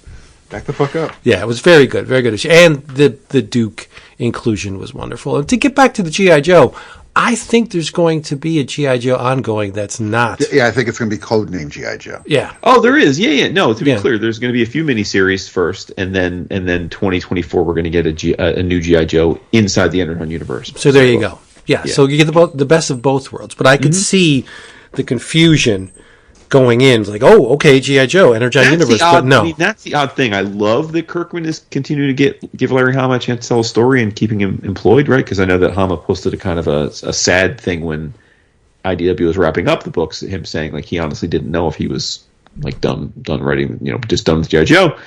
So I love that he's giving him a check, but I do think it's like a little confusing for some folks that maybe are new to the properties because of Skybound, right? Like it is a little confusing to launch G.I. Joe with the book that's not in the continuity of everything else that you're doing. That's a little weird. I mean, I'm here for it because again, I'm nostalgic for it, but I think it's going to be maybe a little confusing for some because then next month you're going to get the Duke miniseries and it's not going to in any way connect to this Mooneyham stuff. Like it's just not going to have anything to do with it. So I totally agree. Yes. Well, hopefully all these preview pages at the back of the Skybound books will let people will continue to clue them in that the Hama stuff is separate than Speaking of Skybound, before we move on, Last Man Volume 3 came out today. There you go. So good. Nice. I haven't finished Volume 2 yet. Samesies. I mean, it wasn't a book of the month, right? We just ended up. Vez found it, and we're just like, yep.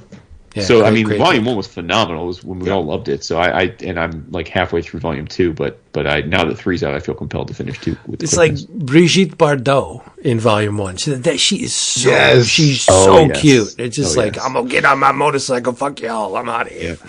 Yeah. Dude, she's like deuces. So good. Yeah. So what else do we have, you freaks? Freaks, you freaks. That's offensive. I got lots to talk about, but I want to hear from you. Well, I mean, we've been hogging that. You and I have been hogging the mic. I think we got to let Dap talk about something. Yeah, I think so. Do you think so? Mm-hmm. I've read the first issue of a comic from Boom, written by a friend of the show, someone we haven't spoken with in a minute. Corinna Bechko, and art by Danny Luckert. This is called The Space Between. I decided to check it out because of the writer. No idea what the hell it was going to be about, but I just figured it should be interesting. And it's a total sci-fi book. We are in space, floating around on a on basically on what appears to be this big giant rock. What's interesting though, and if I haven't read the books, but I've only watched the first season of Silo, and that wasn't really breaking new ground by kind of showing you how classes exist or coexist. This is a very similar. Some aspects of the Space Between are similar to that class aspect, but we're introduced to a pilot. Her name is Revela, and she is basically disobeying orders by attempting to rescue another pilot, and command is like, you got to get back. You're going to get you're either going to get you're going to get too close to the other ship. You're not going to be able to pull up and pull them up. So we're going to end up losing 2 pilots. And Rebel's like, well, you're not losing anybody, and I'm not coming home without the other pilot. So she does make it back with with her fellow pilot, and soon as she gets back to the shuttle bay, that's when CO is going apeshit. Disobeyed the direct order. You're trying to lose your wings, and all Rebel cares about is like, listen, she's alive. She wouldn't be if I followed your orders, but it is what it is. And so now she's got to kind of basically write a confession of her actions, a written paper copy for the archives. And there seems to be a cat in her bunk, sitting on the table next to her. No idea where this cat came from. She even says later on in the issue, she's like, I don't know how you keep getting into this place, but the cat just seems to have adopted Revla. So Revla is she's going to her confession note says, I confess to needing at least as much freedom as a cat, and she leaves her room. And she's kind of just walking around like in the shadows. She doesn't want to be seen because I guess she's supposed to be locked up in her room or wait to hear from her superiors to find out what the next action is. And a couple of other people on this level are walking by, so she kind of ducks behind a vent, a grate, and she starts climbing through the vent, misses a step, lands, crashes through this net that is protecting the algae tanks that are on the lower levels, and she's rescued by one of the maintenance workers that live and work below, and he pulls her out of the algae tank and basically lets her know that this is what we do down here is so everybody up there, so you folks up there can breathe. So he's kind of giving her a little tour of the downstairs, and she's like, "What is this place?" And he's like, "Well, they just don't teach you anything. I figured you might be curious where your air and your food come from." And as they're walking through the corridors, there's they pass by another cat, and she's like, "You guys, you don't eat cats down here, do you?" And the dude's like, "Bro, like, why would you even like?" If we ate the cats, then who would eat the rats? And she's like, "Are you?" And so he's completely pulling her leg. She's totally gullible because actually they both are, because he's introducing her to his world. But of course they do still have to get back to the top level where she's from. He brings her by the mess hall. So the cantina is full of other workers, full of people. The way this whole system breaks down is people are paired, assigned mates so that they can control the population. They're floating out in space to find another world to inhabit, and it's introduced to a whole lot of characters that are all very interesting. All bring something to the table. She's walking by chickens and all the other flora and fauna on this level. They do make it up to basically they're unless I missed it, I'm guessing the asteroid that they're on maybe broke Earth, or at least that's why they're looking for a new home. So there's a lot of the asteroid is filled with a lot of things from other ships and other creations, but they get to the top level again, and they finally get to the top level, and now my man finally sees the stars, and he's just he's speechless, he's awestruck. They end up actually, as they're walking by the windows, they end up holding hands, and the moment strikes, and they do kiss. And when that happens, that's when you see the officers show up and yell at maintenance class to step away from her. And now there's basically according to the officers, it looks as though these two are in cahoots, and now he's in trouble for helping her, and she's in trouble for leaving her room, and he's just he's actually now sitting in a jail cell. He's been given a sentence. They obviously the rules are different for the folks down there. And she's over here like throwing out the edicts from their or the phrases from their edicts that everybody lives by. And the dude at who she's pleading with, he's impressed that someone who just lost their wings now knows everything. Is all of a sudden such this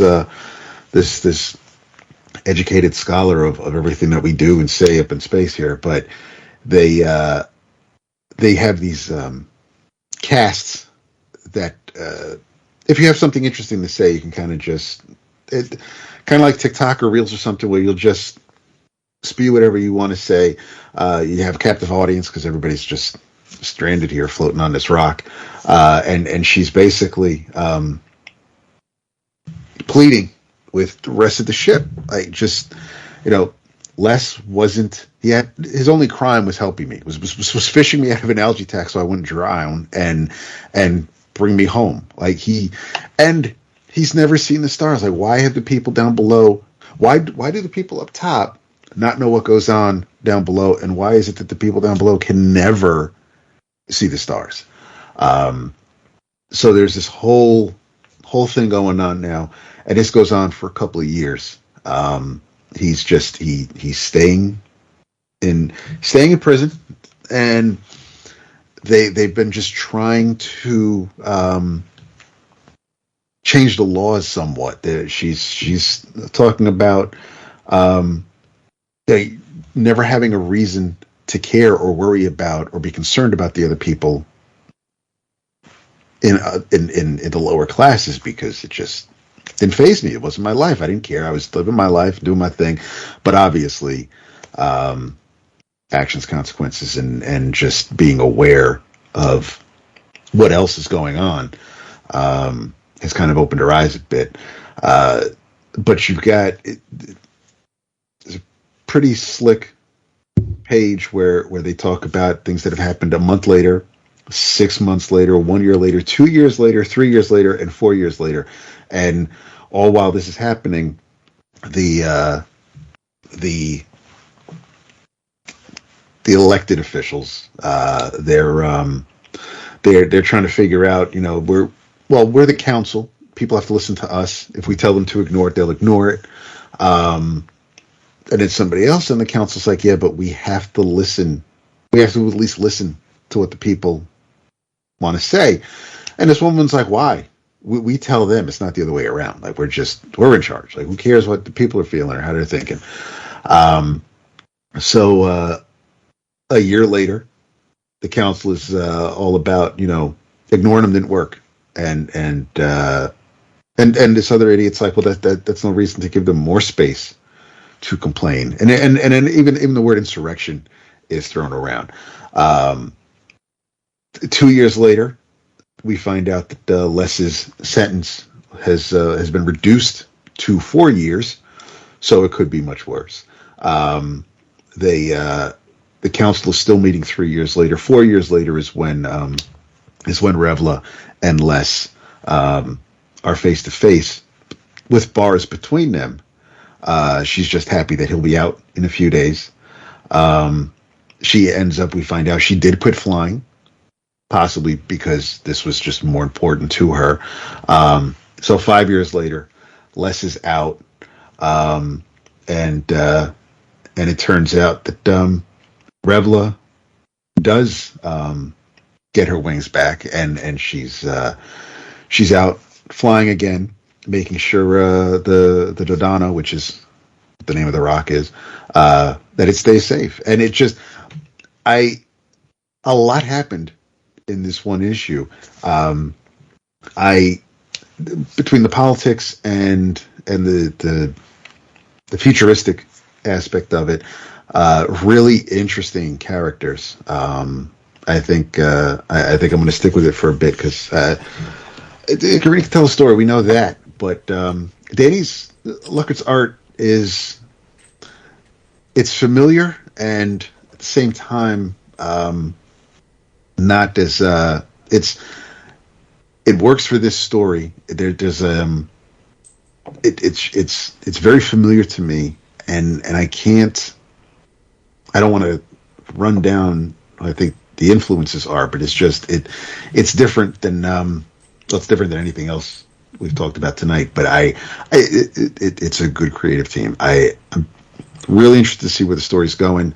Like I said, I tried it just because I saw Corinna's name, and I think it was either Threads or Mastodon. Months ago, I saw her mention it and show the cover of the first issue, so I was keeping it in mind, and yeah, I liked it.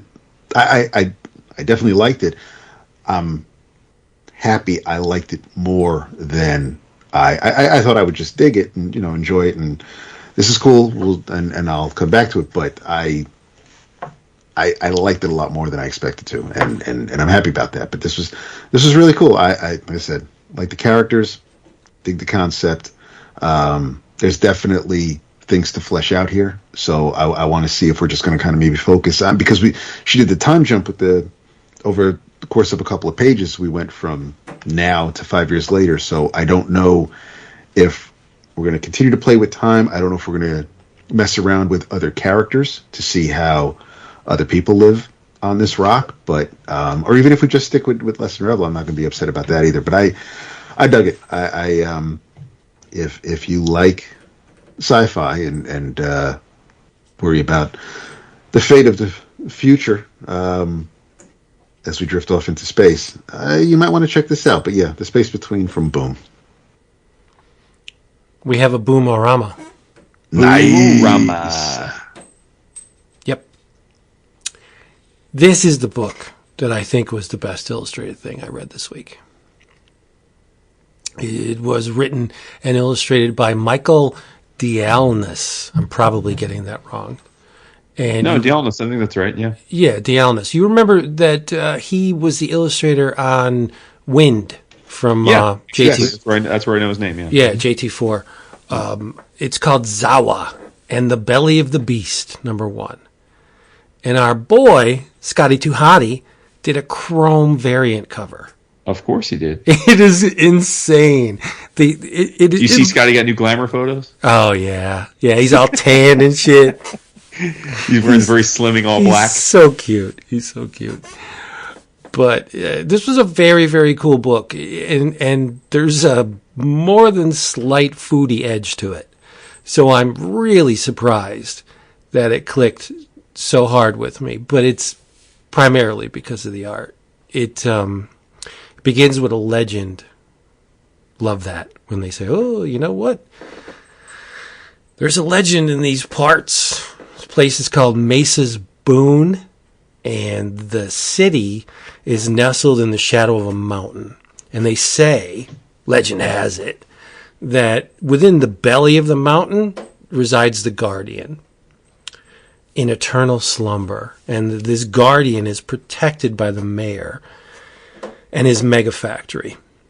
Once a year, the denizens of this Mesa's Boone, they hold a divine feast, right, as a way of thanking the sleeping guardian, giving back, for thanks a lot for providing for us for a whole year.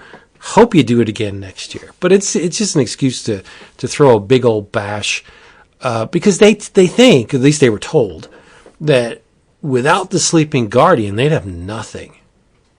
That's the official story.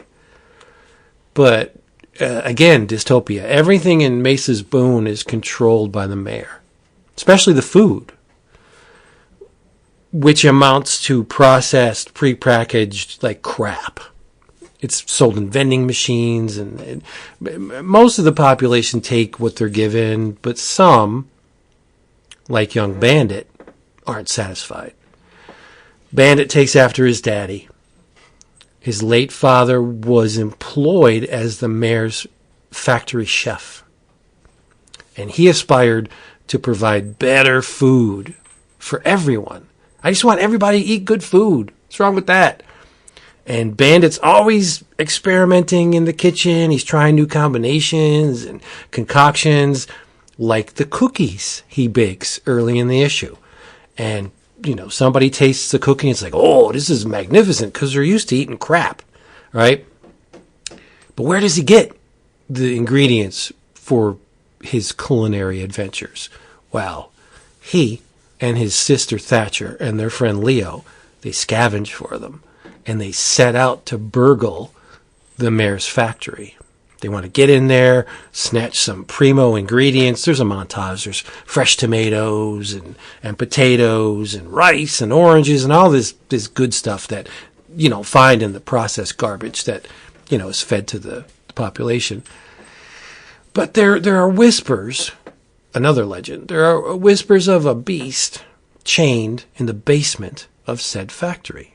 A monstrous creature with an insatiable hunger, nicknamed the Gobblegeist.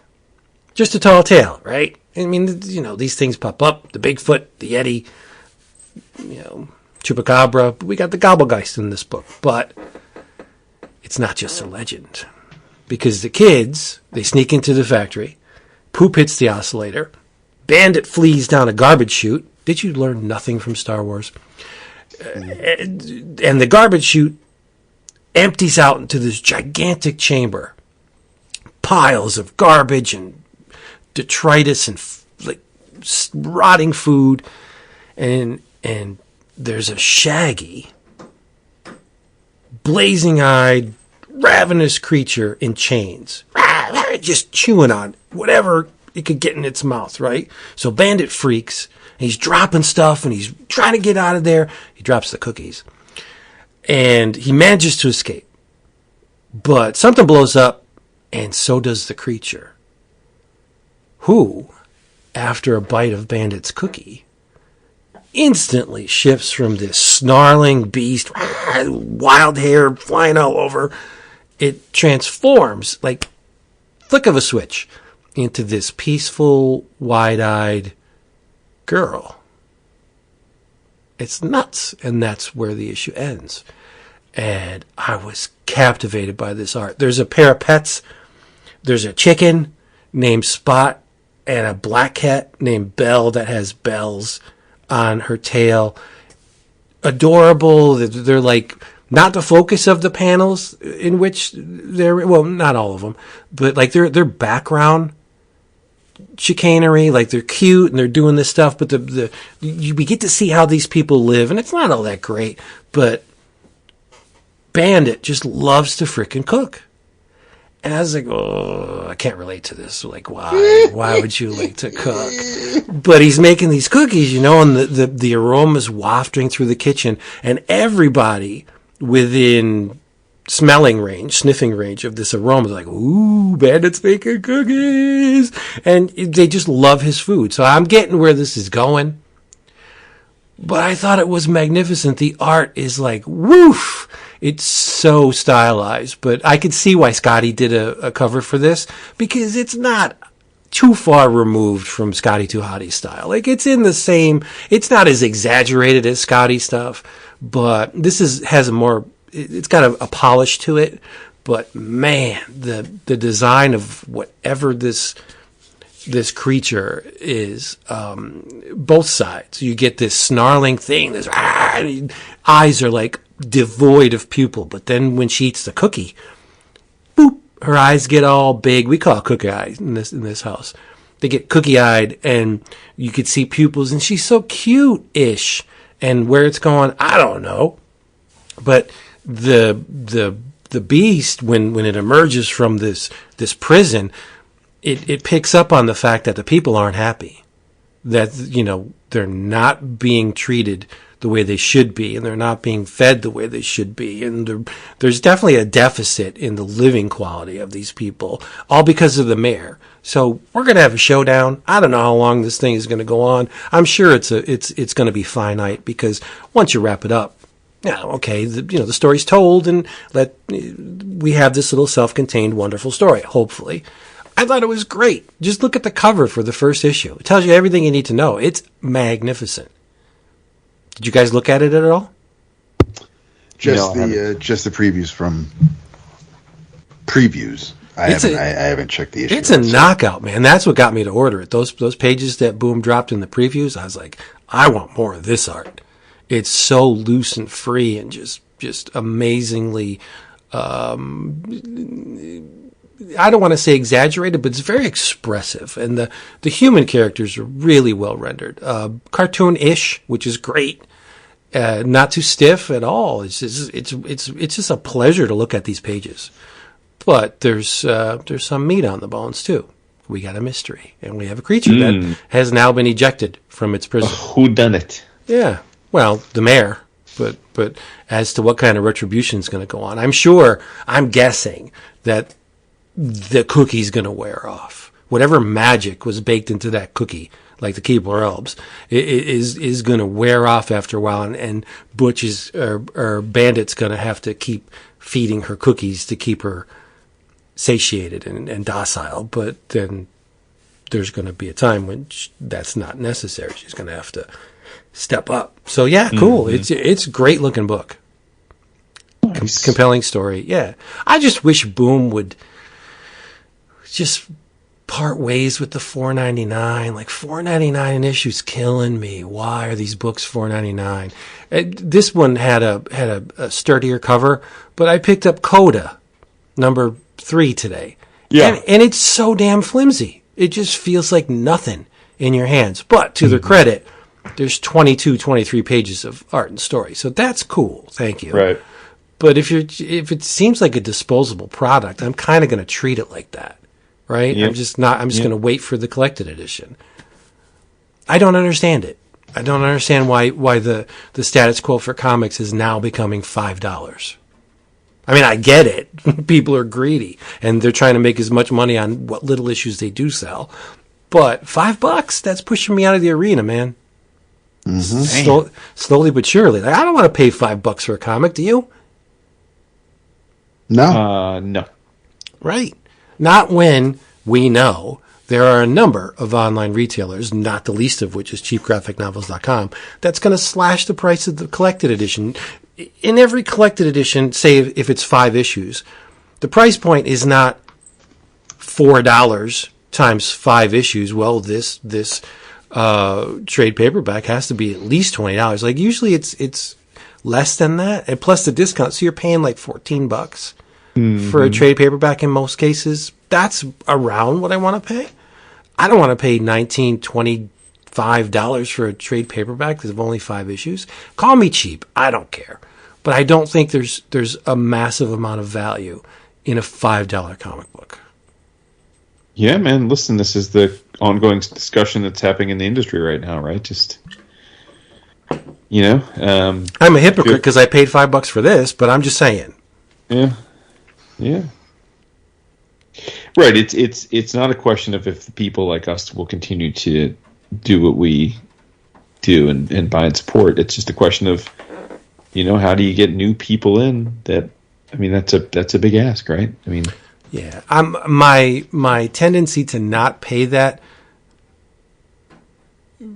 it wanes when I venture out of the big publisher arena, like I'm gonna in my In Your Travels, the book was $10 for like 36 pages, but it's oversized. It has gold or has foil on the cover. It's Why something does that matter, because those things are expensive for a boutique publisher. Does that enhance your? Yes, yes, it does. But for a boutique publisher, I'll spill it. Floating World, right? For a book from Floating World, which I'm sure they're not moving like thousands and thousands of books, right? To put, red foil on a cover, an oversized book with heavy cardstock covers and interior pages, like that's gotta be pricey. So yeah, I'll pay $10 for that, sure. Especially when it features an artist like the one I'm going to talk about when we go on your travels. But to get a flimsy paper pamphlet from Boom, that not this one, but Coda, that it feels like, you know, a newspaper supplement in my hand. Like it's not worth $5 to me. Yeah, and it's a crisis of faith. Like, what do you do?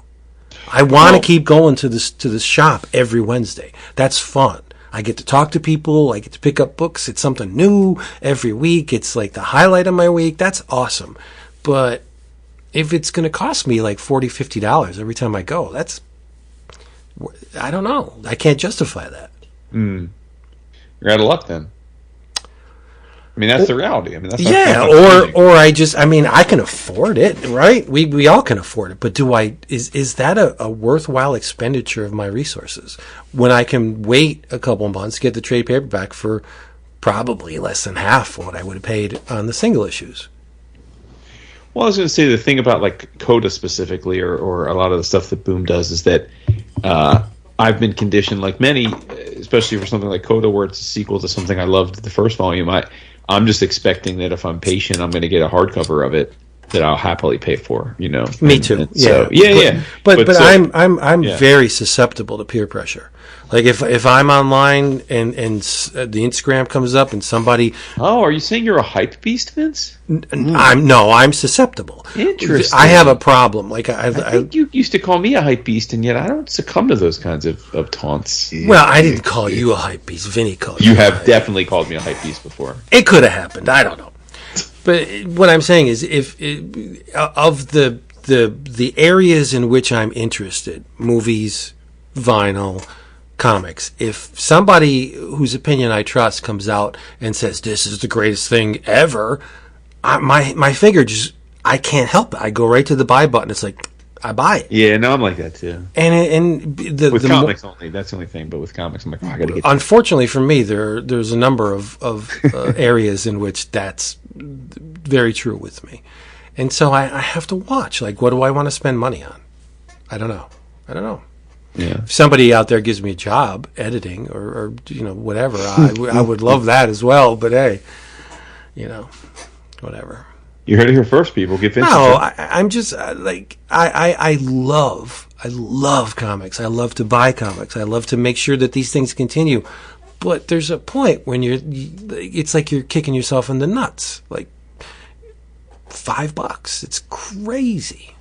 Mm-hmm. Big Game was $7.99, albeit it was a more lengthy issue than a typical issue, so of course it's going to be more, but it was like $8. Like, what is happening? Yeah, I mean, God's #1, right? That it was $10. I wouldn't give you 2 cents for that, but whatever. No, but I don't know if it was I think it was Brevoort. So it was Brevoort. He was very candid about the fact that it was a mistake. And he basically, in no uncertain terms, put the onus on Hickman and said, Jonathan really felt strongly about not breaking up the content of the first issue. I think it's 46 pages, the first issue. And wanted it to be, to release this way. So we acquiesced, and it was a mistake because nobody bought it.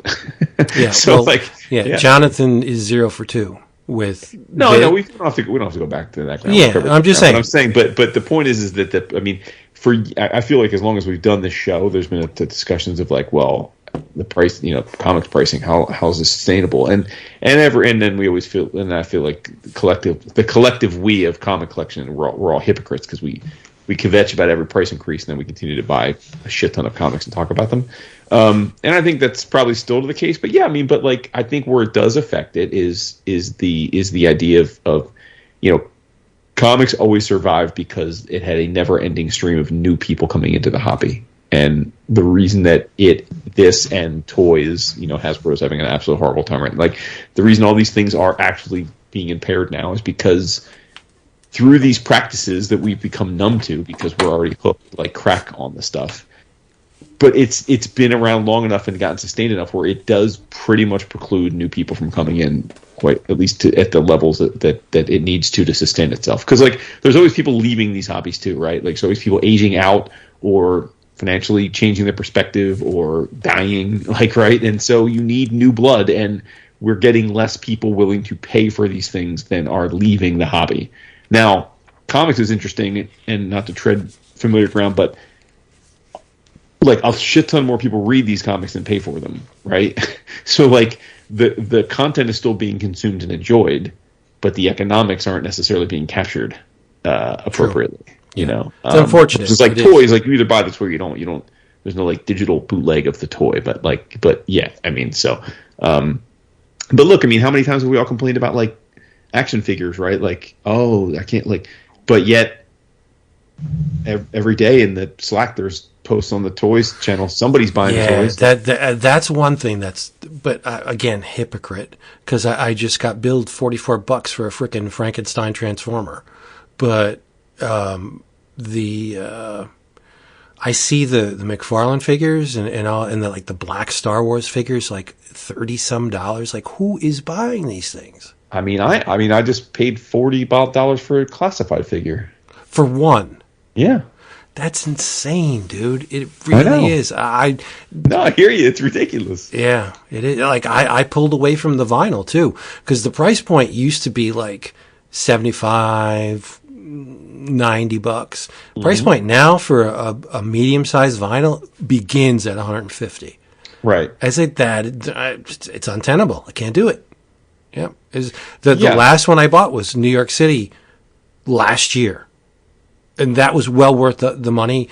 But I just haven't seen anything of that caliber that I'm willing to spend, close to $2 on. It's just no. Nope. Oh, well. Hey, this uplifting talk is going to get them just raring for more. So, well, I think the uplifting addendum to all this is that no matter what happens to the comics business that we've become used to, comics are never going to die. No. And it may be self-serving for me to be so sanguine about it, because the stuff that legitimately seems being impaired right now is the stuff I care least about. So it's like I don't doubt for a second that we could do this show for another 20 years without problem, even if Marvel and DC stop putting out comics. Now, I don't think they're going to, but I'm saying if the sky is falling, oh no, if these two big corporate companies decide, it's just not worth it to print these things anymore. Like we own the IP anyway, we can have people make content with it. Which again, I don't think is going to happen, but people are scared about it. If that were to happen, it would have 0% impact on my enjoyment of the hobby. It would at this point. Now, 5 years ago, I would have been apoplectic about it. So I mean, I understand that my perspective is evolved, and I don't think it's fair for me to.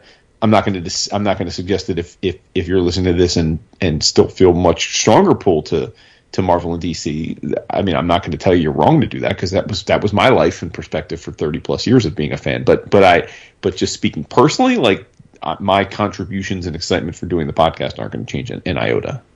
Same. But I mean, I got to feel bad for the publishers, because I don't think there's an effective way. I mean, and if there were, it would have been done at this point. I don't think there's an effective way to police all of these many, many sites that are just giving this shit away. Right? No, just because of the format, it's impossible. It's such a small file size, and it's a flat, it's something designed to be digitized and scanned with very little change in the quality. And it doesn't take much effort to find these places. I'm not promoting it at all, but I'm just saying right. that if you're looking to steal comics, it's really not that hard. Music was super easy to do. Comics is even easier. Right. Yep. Exactly. Yeah.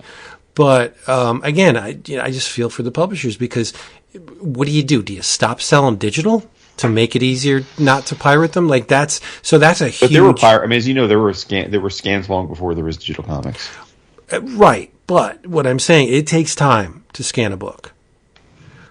Now, no doubt. But I'm saying that wouldn't. I don't think that would like. It wouldn't change it. It would just lengthen the duration from on sale date to the time it's pirated. But because digital is a large chunk of the publisher's revenue, so we've been told, these things are super easy to pirate. It's just like, we'll just take this thing that the publisher released and we'll, strip, I don't even know how you do it, strip the DRM from it and just, send it out there. Like, okay, seconds after the publisher releases it. Yep. So it's like, it's crazy. It is. I mean, there's no room in my heart for digital at all. I don't even consider it real. Like when I read a digital book, it's like, yeah, that's nice, but this is something that I want to reread and cherish. Like it's going on my bookshelf. But people don't feel that way though.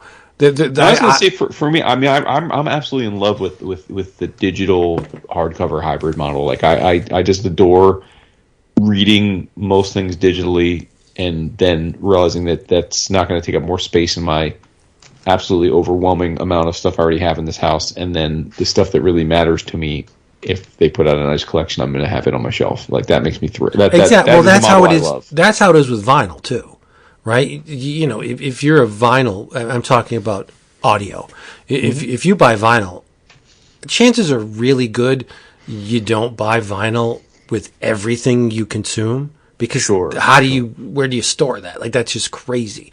But you're going to buy vinyl of the stuff that really matters, like the high watermarks. You know, I'm not going to make a list, but Dark Side of the Moon, you want that on vinyl. That's a sea change in sound and in performance. Like it's a freaking masterpiece. You want that on vinyl.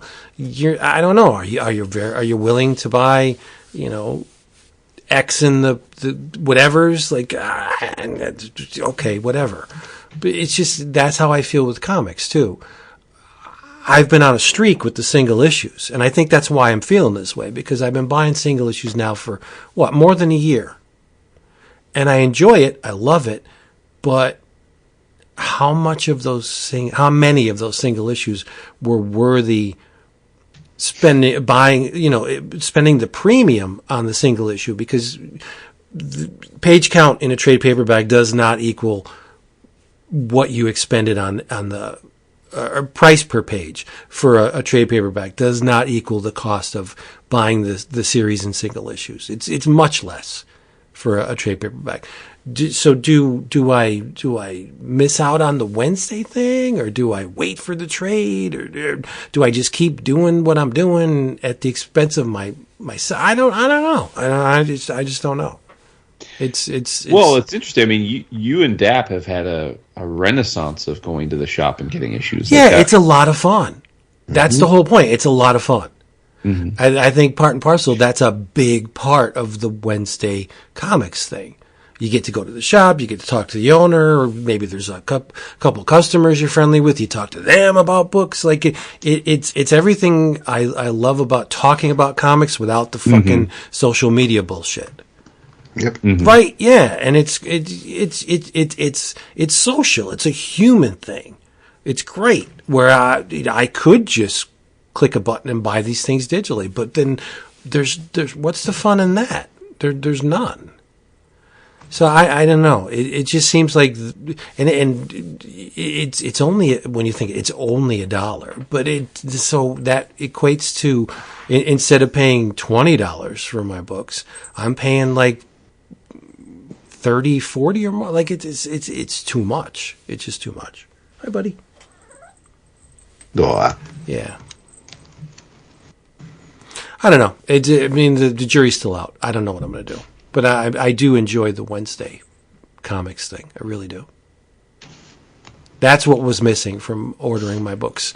I mean, we ordered books online for more than a decade, and I never realized that the communal aspect of the local comic shop is a huge part of what made me fall in love with comics. The whole Wednesday Warrior thing, right? I mean, that's it's great. Yeah.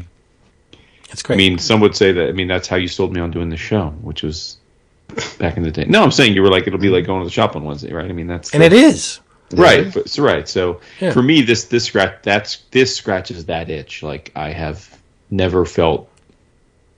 I mean, yeah. I mean, you know, I just have I have many vices, but single issues is when I kick the habit. I have they mean nothing to me. I don't have any interest in them. So, like the physical, I'm fine with reading single issue the format, but I don't like. I have just absolutely no. To me, every time I get a DCBS box now, if single issue, I'm like, why did I order that single issue? I'm like, what? Like, what did I do that for? Like, I don't need this. I'm not going to read this issue. I'm going to read it digitally, and then I'm going to wait for the collection if I like it. It's so cool to me and so much fun where I'll buy into a miniseries. And a 5-week event, oh man, because I know that every week for 5 weeks, I'm getting another chapter in this thing that I'm reading. Like, that's fun. I would argue, I mean, that's not different though if it's physical or digital. Like, you're getting that same experience. The digital's still coming out each week, and you're getting it. It is different because making the effort of getting there and talking to people about the issue that came before, like, that's fun. I could do that online, but it's all behind a screen. I don't want to do that. There's no joy in that. It's so cold. Hey, everybody, come to our Slack. It's a lot of fun. No, that's different. Because that's what you're talking about. We go to Slack and talk about the comics we're reading. I mean, but that's curated. Though all those people are our friends. Oh. So talking to them is online is the same almost as talking to them at a con. As, you know, we're not in the same physical space, but all those people we know. But then if you're online, you're saying, "Oh man, I thought Big Game #5 was freaking incredible."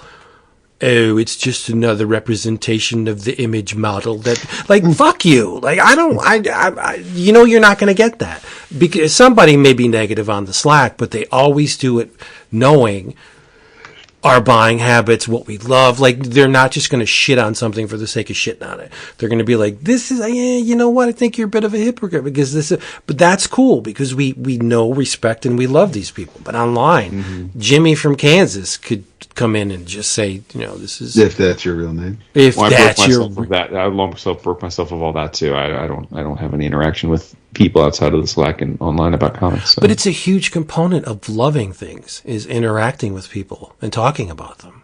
For you, I mean, not for a lot of people, myself included. That doesn't mean anything to me. I don't. Like, you don't want to share the love? No, but I do. I have a, like, to me, like, our platform and community is like, that's what I'm that's saying. Perfect. Right. Yeah, but that has not, like, I don't. So to me, going to the shop doesn't, like, that pales in comparison. Running into some jabron at the shop who probably voted for Trump that's dying. Oh, jeez, talking no, about. I'm saying, like most of the people at a shop are not going to be people that I have an interest. Like, I'm not going to. I don't think the average person at a shop's opinion is going to be more valid or be more intriguing to me than the people on the internet. It's all the same group of random people. They're like, people go to a comic shop or just a random selection of people that live in that area. I presume of most human beings, that their opinions are pretty much meaningless to me. I don't. Wow. Like, it means nothing. Well, see, I'm of the opinion that the more you encounter them, the less random it becomes, and that could potentially be a friend. Like, you could form a friendship just from going to the comic shop every week. Their opinions don't have to mesh with mine, but if I find something about them worthy of continuing the discussion of whatever, like, so you could make another friend. Totally. I look forward to when you tell me you've made a new bestie at the shop, because I still haven't heard that story, but I'm sure it'll happen. I just can't. I can't. My goodness. Hey, everybody. Woo! That's so quiet, because Zap goes to the shop every week too. Like, he does, but I know he feels the same way I do. He's a beautiful quiet. He's a beautiful person. I feel like Dap talks to the owner of the shop. I don't feel like he's schmoozing with other shop attendees. You don't know that. Dap is very I'm saying, charismatic. my man, he's not. He's quiet. He's the freaking Groucho Marx over here tonight. He's not chiming in on the discussion. Well, I'm not going to step on people. I'll wait for an opening. But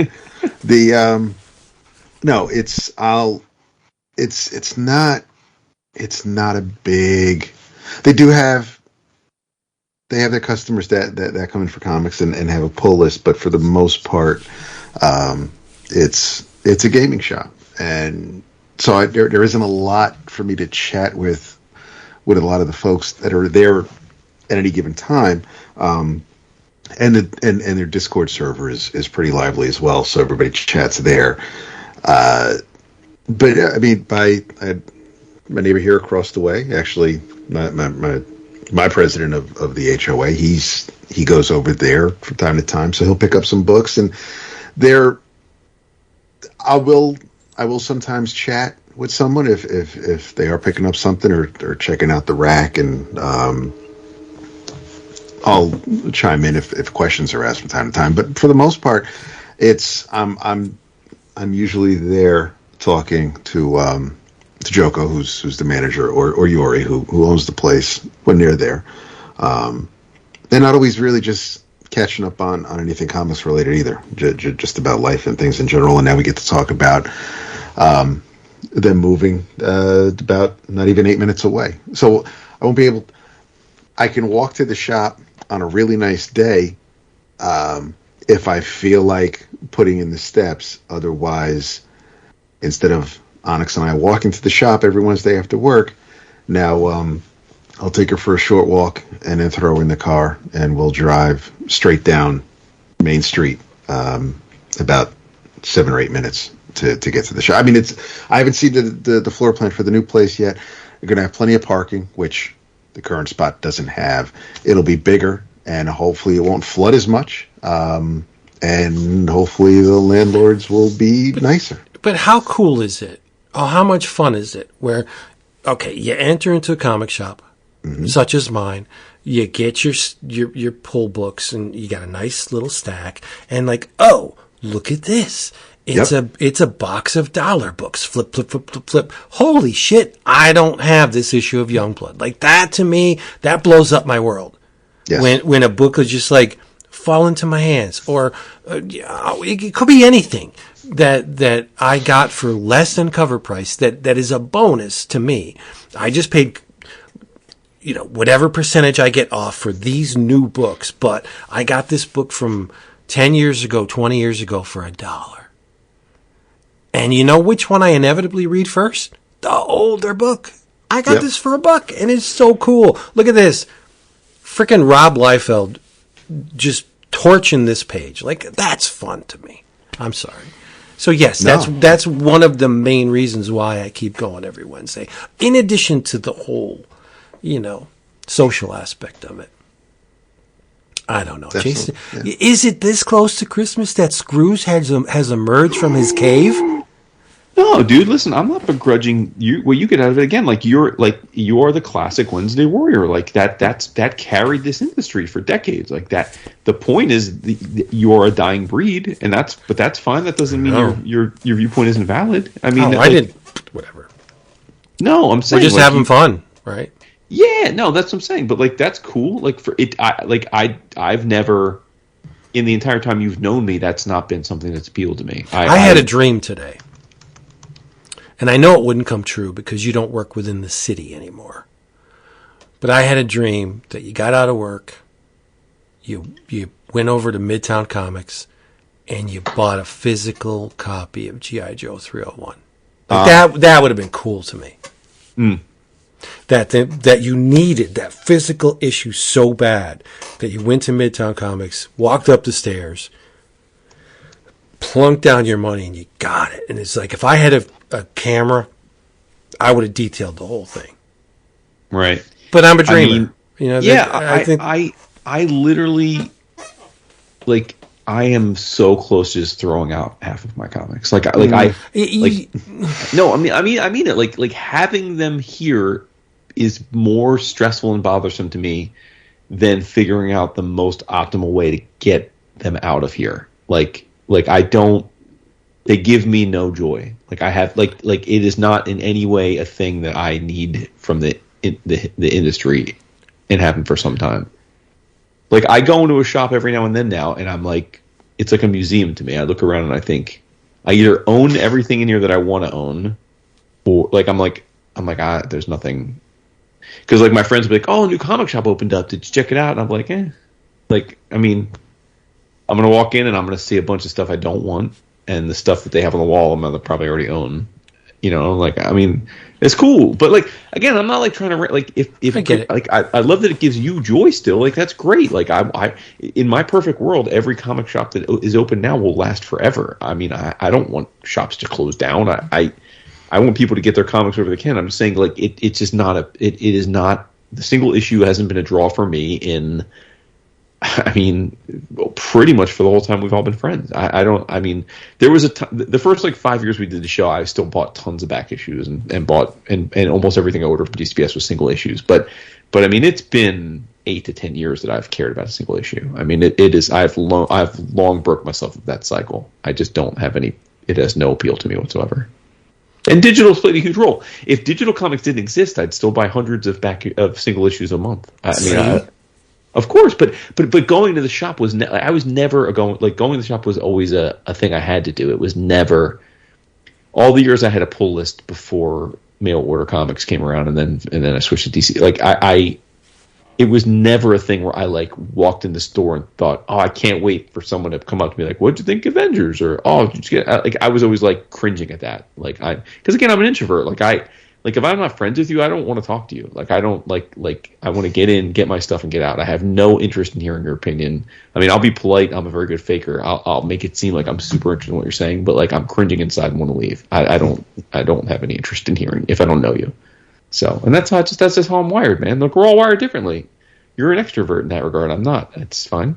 Like there's nothing. It's not neither's good or bad. The only reason I brought it up is that for whatever reason, the number of people coming in to buy single issues continues to dwindle. We're not replaced. Like new people interested in comics aren't interested in that model. Like full stop. So the trouble these stores have is they have to continue to appeal to that model because it's the model they know, and that's what people in our age model are used to doing. But that is not helping them grow their business or sustain it. And so what do? Okay. No, I mean, it's again. You're like, you sound like you're defeated. I'm not. No, I'm not like, defeated. It's not an argument. We all, no, there's no argument. It's just we all have our methods of acquisition. Mine sometimes involves Dan Parent or Mark Schultz. Like I can't get that online, where Dan Parent is in the same physical space with me, and we're talking about comics. Like that's freaking awesome. Oh, sure. But I know it's unique to me. Like that's not with every comic I was going to say, shop. that's we don't all have that advantage. I love Dan. He's a handsome dude. There were a few years when I went in Midtown quite frequently. Right. And then honestly, it was a cost thing, kind of like you were just alluding to. It was like, man, like getting these issues adds up a lot quicker when I'm getting them at Midtown. Certainly does. Getting them from DCBS, you know, like yeah. Well, I mean, look at me. I was a customer of Dave's for a good 15 years. And then Christina popped up and it's like, what? I can get these 40% off? That's more than I get at Dave's. Yeah. But now, I mean, I don't get 40% and I don't care. Sure, I could return to DCBS or whatever and get them at, the discount for Marvel is less than it used to be, but whatever. I could get to a comparable or better discount at DCBS, but I don't want to wait. I want to, and it's not even the waiting thing. I don't want to immerse myself in that whole waiting for the box. Oh, I got my box. There's no joy in it. I can't share this stuff with anybody. Well, you can share it with, and I do. You share it with way more people on the show than you ever could walking in even the most busy store like Midtown Comics. So that's not. Yeah, I can't doubt. I'm not going to go against that. No, but okay. All right. So there we go. Hey, everybody. Wow. Thanks for being here with us one more time. And we implore you to come back next time because there'll be more of this, hopefully more upbeat. And remember, genuflect at the altar of cheapgraphicnovels.com because they are going to bestow upon you massive savings. Omnibus editions, trade paperbacks, collected editions, OGNs, manga, all that stuff, less than cover price, much less. Cheapgraphicnovels.com. Reply to the email, get free shipping if you say 11 O'Clock Comics sent me. There you go. And check out our Patreon page, patreon.com/11 O'Clock Comics. A whole lot of shaking going on over there. Not shaken, and, well, some shaking. And we have everything you need, and join our Slack so we can do this digitally. We can talk digitally and have fun because we love you. In your travels. Let's see. All right. One of these things, I want to do two things. One of these things I read. One of these things I did not. But the thing I did not read is so eye-searingly gorgeous that I got to tell you about it. And I mentioned it before. It is from Floating World Comics. We got Jason T. Miles is the editor-in-chief. Jason Levian is Nation of Jasons over here. A lot of Jasons. Jason Levian is the publisher. Ken Landgraf did the inside front cover. What? Oh, shit. Front cover. Some Ken Landgraf commissions just went off at the Heritage tonight. Oh, I love Ken's stuff. So good. This issue has a poster bound into the center. It is called the Monster Fan Club. It is an oversized, larger than a magazine anthology, the lion's share of which is drawn by Shaky Kane. Shaky! That's why I bought this. It is a whole mess of Shaky Kane, and Shaky's doing what Shaky does. There's monsters. There's bizarre superheroes, and again, more of the dystopia. Phantom, Tor Johnson, Frankenstein's monster, Creatures from the Black Lagoon. Woo! You need this Shaky Kane, and it's $10 for full color, oversized, format. You got red foil red foil on the cover in strategic locations. It's all full color. It is well worth the $10 friggin' dollars. So I don't know whether you want to go online and check out Floating World or call your local comic book place and see if they have it. But you need this, and it's continued, so there's going to be another one. But the thing that I did read, and again, I'm begging you to read this, written by Joe Casey, art by Nathan Fox, created by Chap Yap.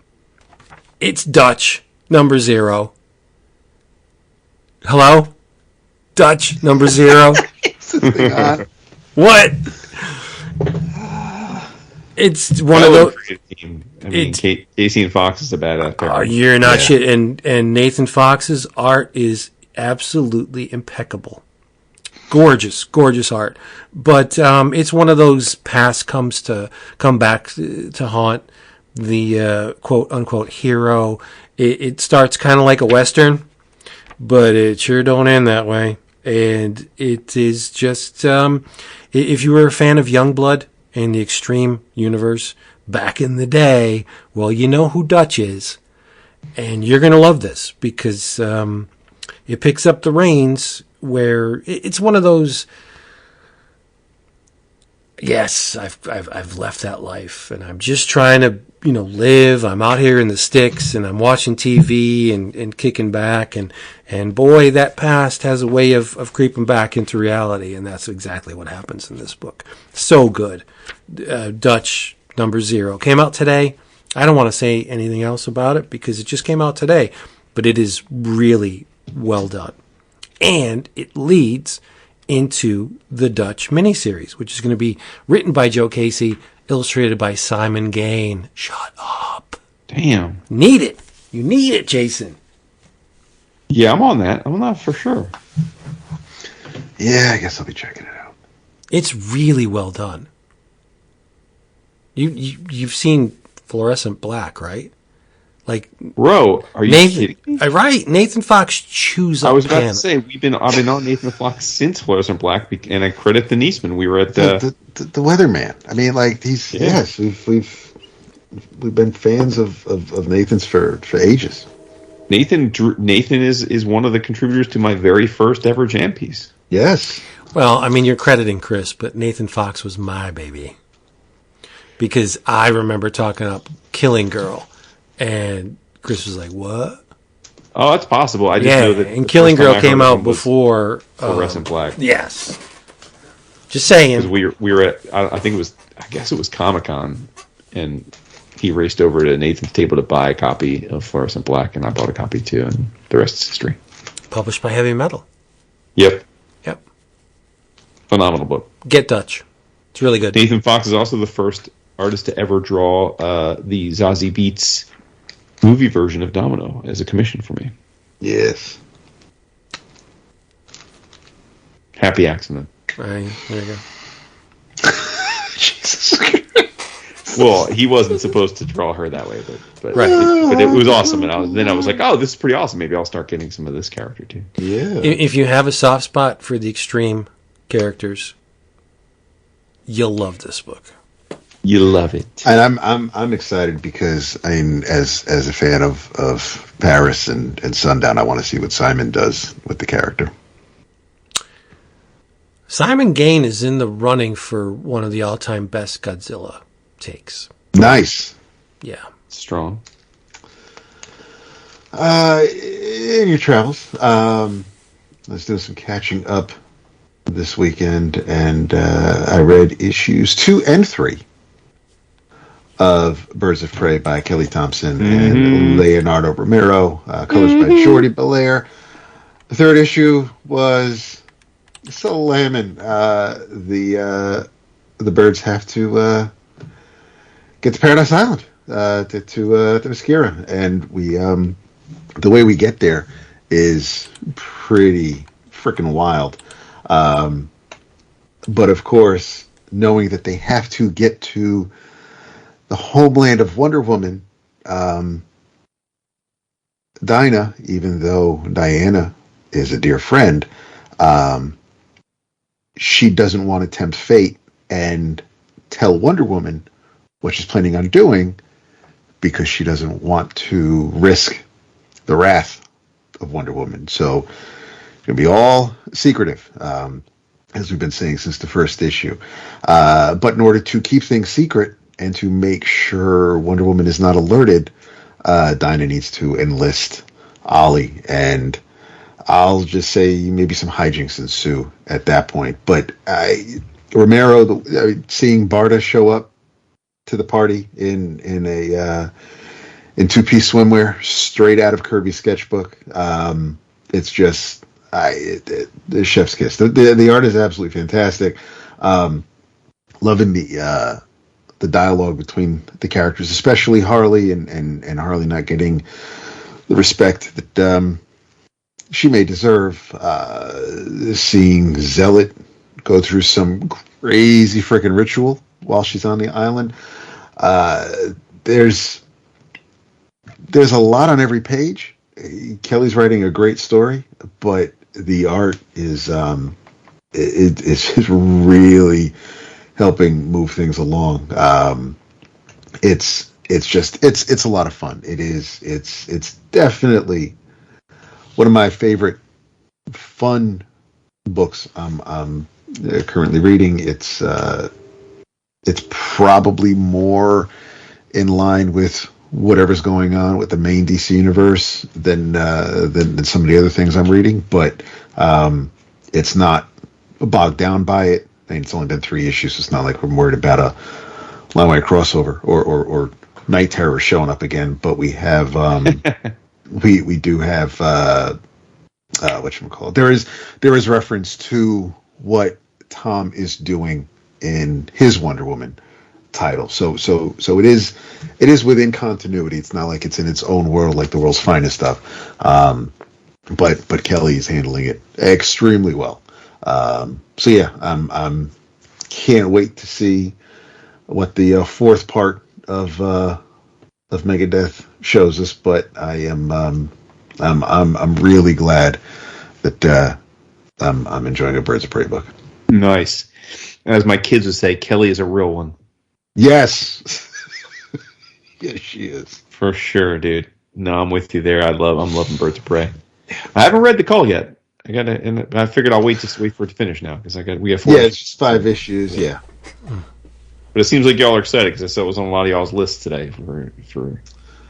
Yeah, I mean, I know the art might not be to everybody's liking. I'm interested in the story more than I like the art. But it's the story of Kelly's creator-owned book so far. The art has been like, I'm not saying it's been bad by any means. I'm saying, but like it's been distinctive enough that for some people it's been a turnoff. Yeah, you know. Yeah, which is a bummer because I mean the Black Cloak was a great story, but it was, yeah, I and we're getting a second volume of that. Yes, we are.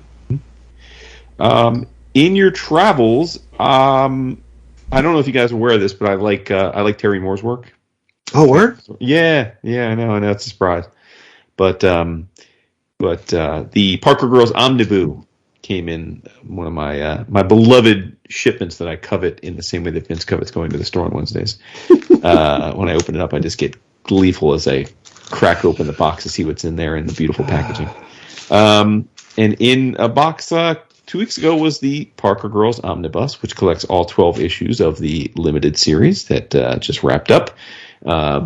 It is, as most would guess, a follow-up to Strangers in Paradise, where one of the Parker girls gets murdered, and it's like the blue line, right? Like when a Parker girl gets murdered, all the other Parker girls drop what they're doing and try to figure out what's happened, and they get intertwined with Piper. Piper May is the one that's killed Piper May's husband. Zachary May is a Elon Musk level crazy super rich billionaire tech guy, and he may be involved, and Zachary, as it turns out, used to be one of Kachu's tricks back when she was in her early days as a Parker girl, and so she gets involved, and these days the Parker girls are being run by Tamby, it's just great. It's an absolute banger of a story. There's all kinds of twists and turns. It's a little bit of an espionage, kind of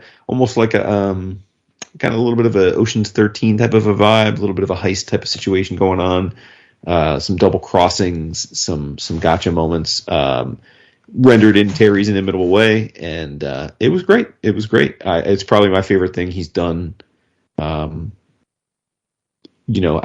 of Strangers in Paradise in a long time. So unfortunately, it's wrapped up, but the Omniboo is a beautiful, very reasonably sized hardcover, 12 issues. That's like super easy to read. Sometimes these omnibus can get unwieldy, but I don't even think it's necessarily fair to call this an omnibus, except that is what it's called. But it's really just more of a hardcover, and highly recommend that form factor for this. And I said on the Slack, the only thing I'll say about Terry, and it's not a new thing, it's always been the case, is that sometimes he draws women beautifully, but he has like one face that he draws.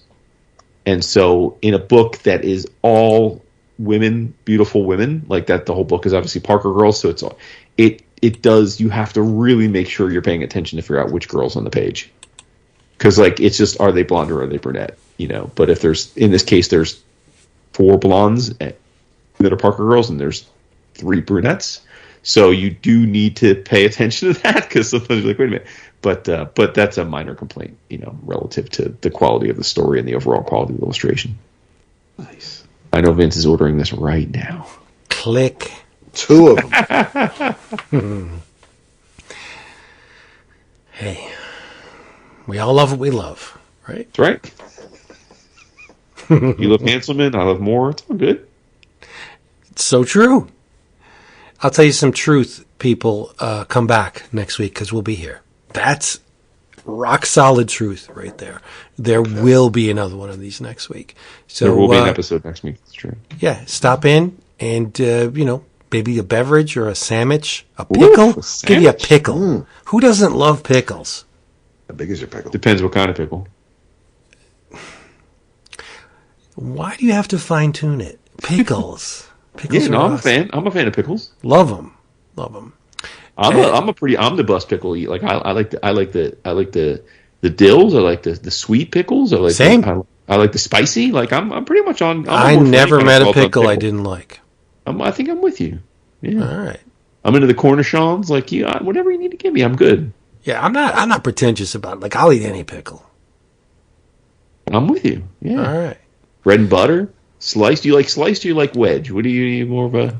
Like I said, if it's a pickle, You're in it. I'm in it. You put it on a sandwich or you put it on the side? Whatever. Okay. Yeah. It's just You like relish? Yes. Me too. Not Dap. He's not down with the condiments. Nah, that doesn't fucks with the condiments. Nah. But you know what he does mess around with? Cheap graphic novels. Say goodnight. We already did that. We pay attention. Night. Da, da, da, da, da, da. Jason has no soul.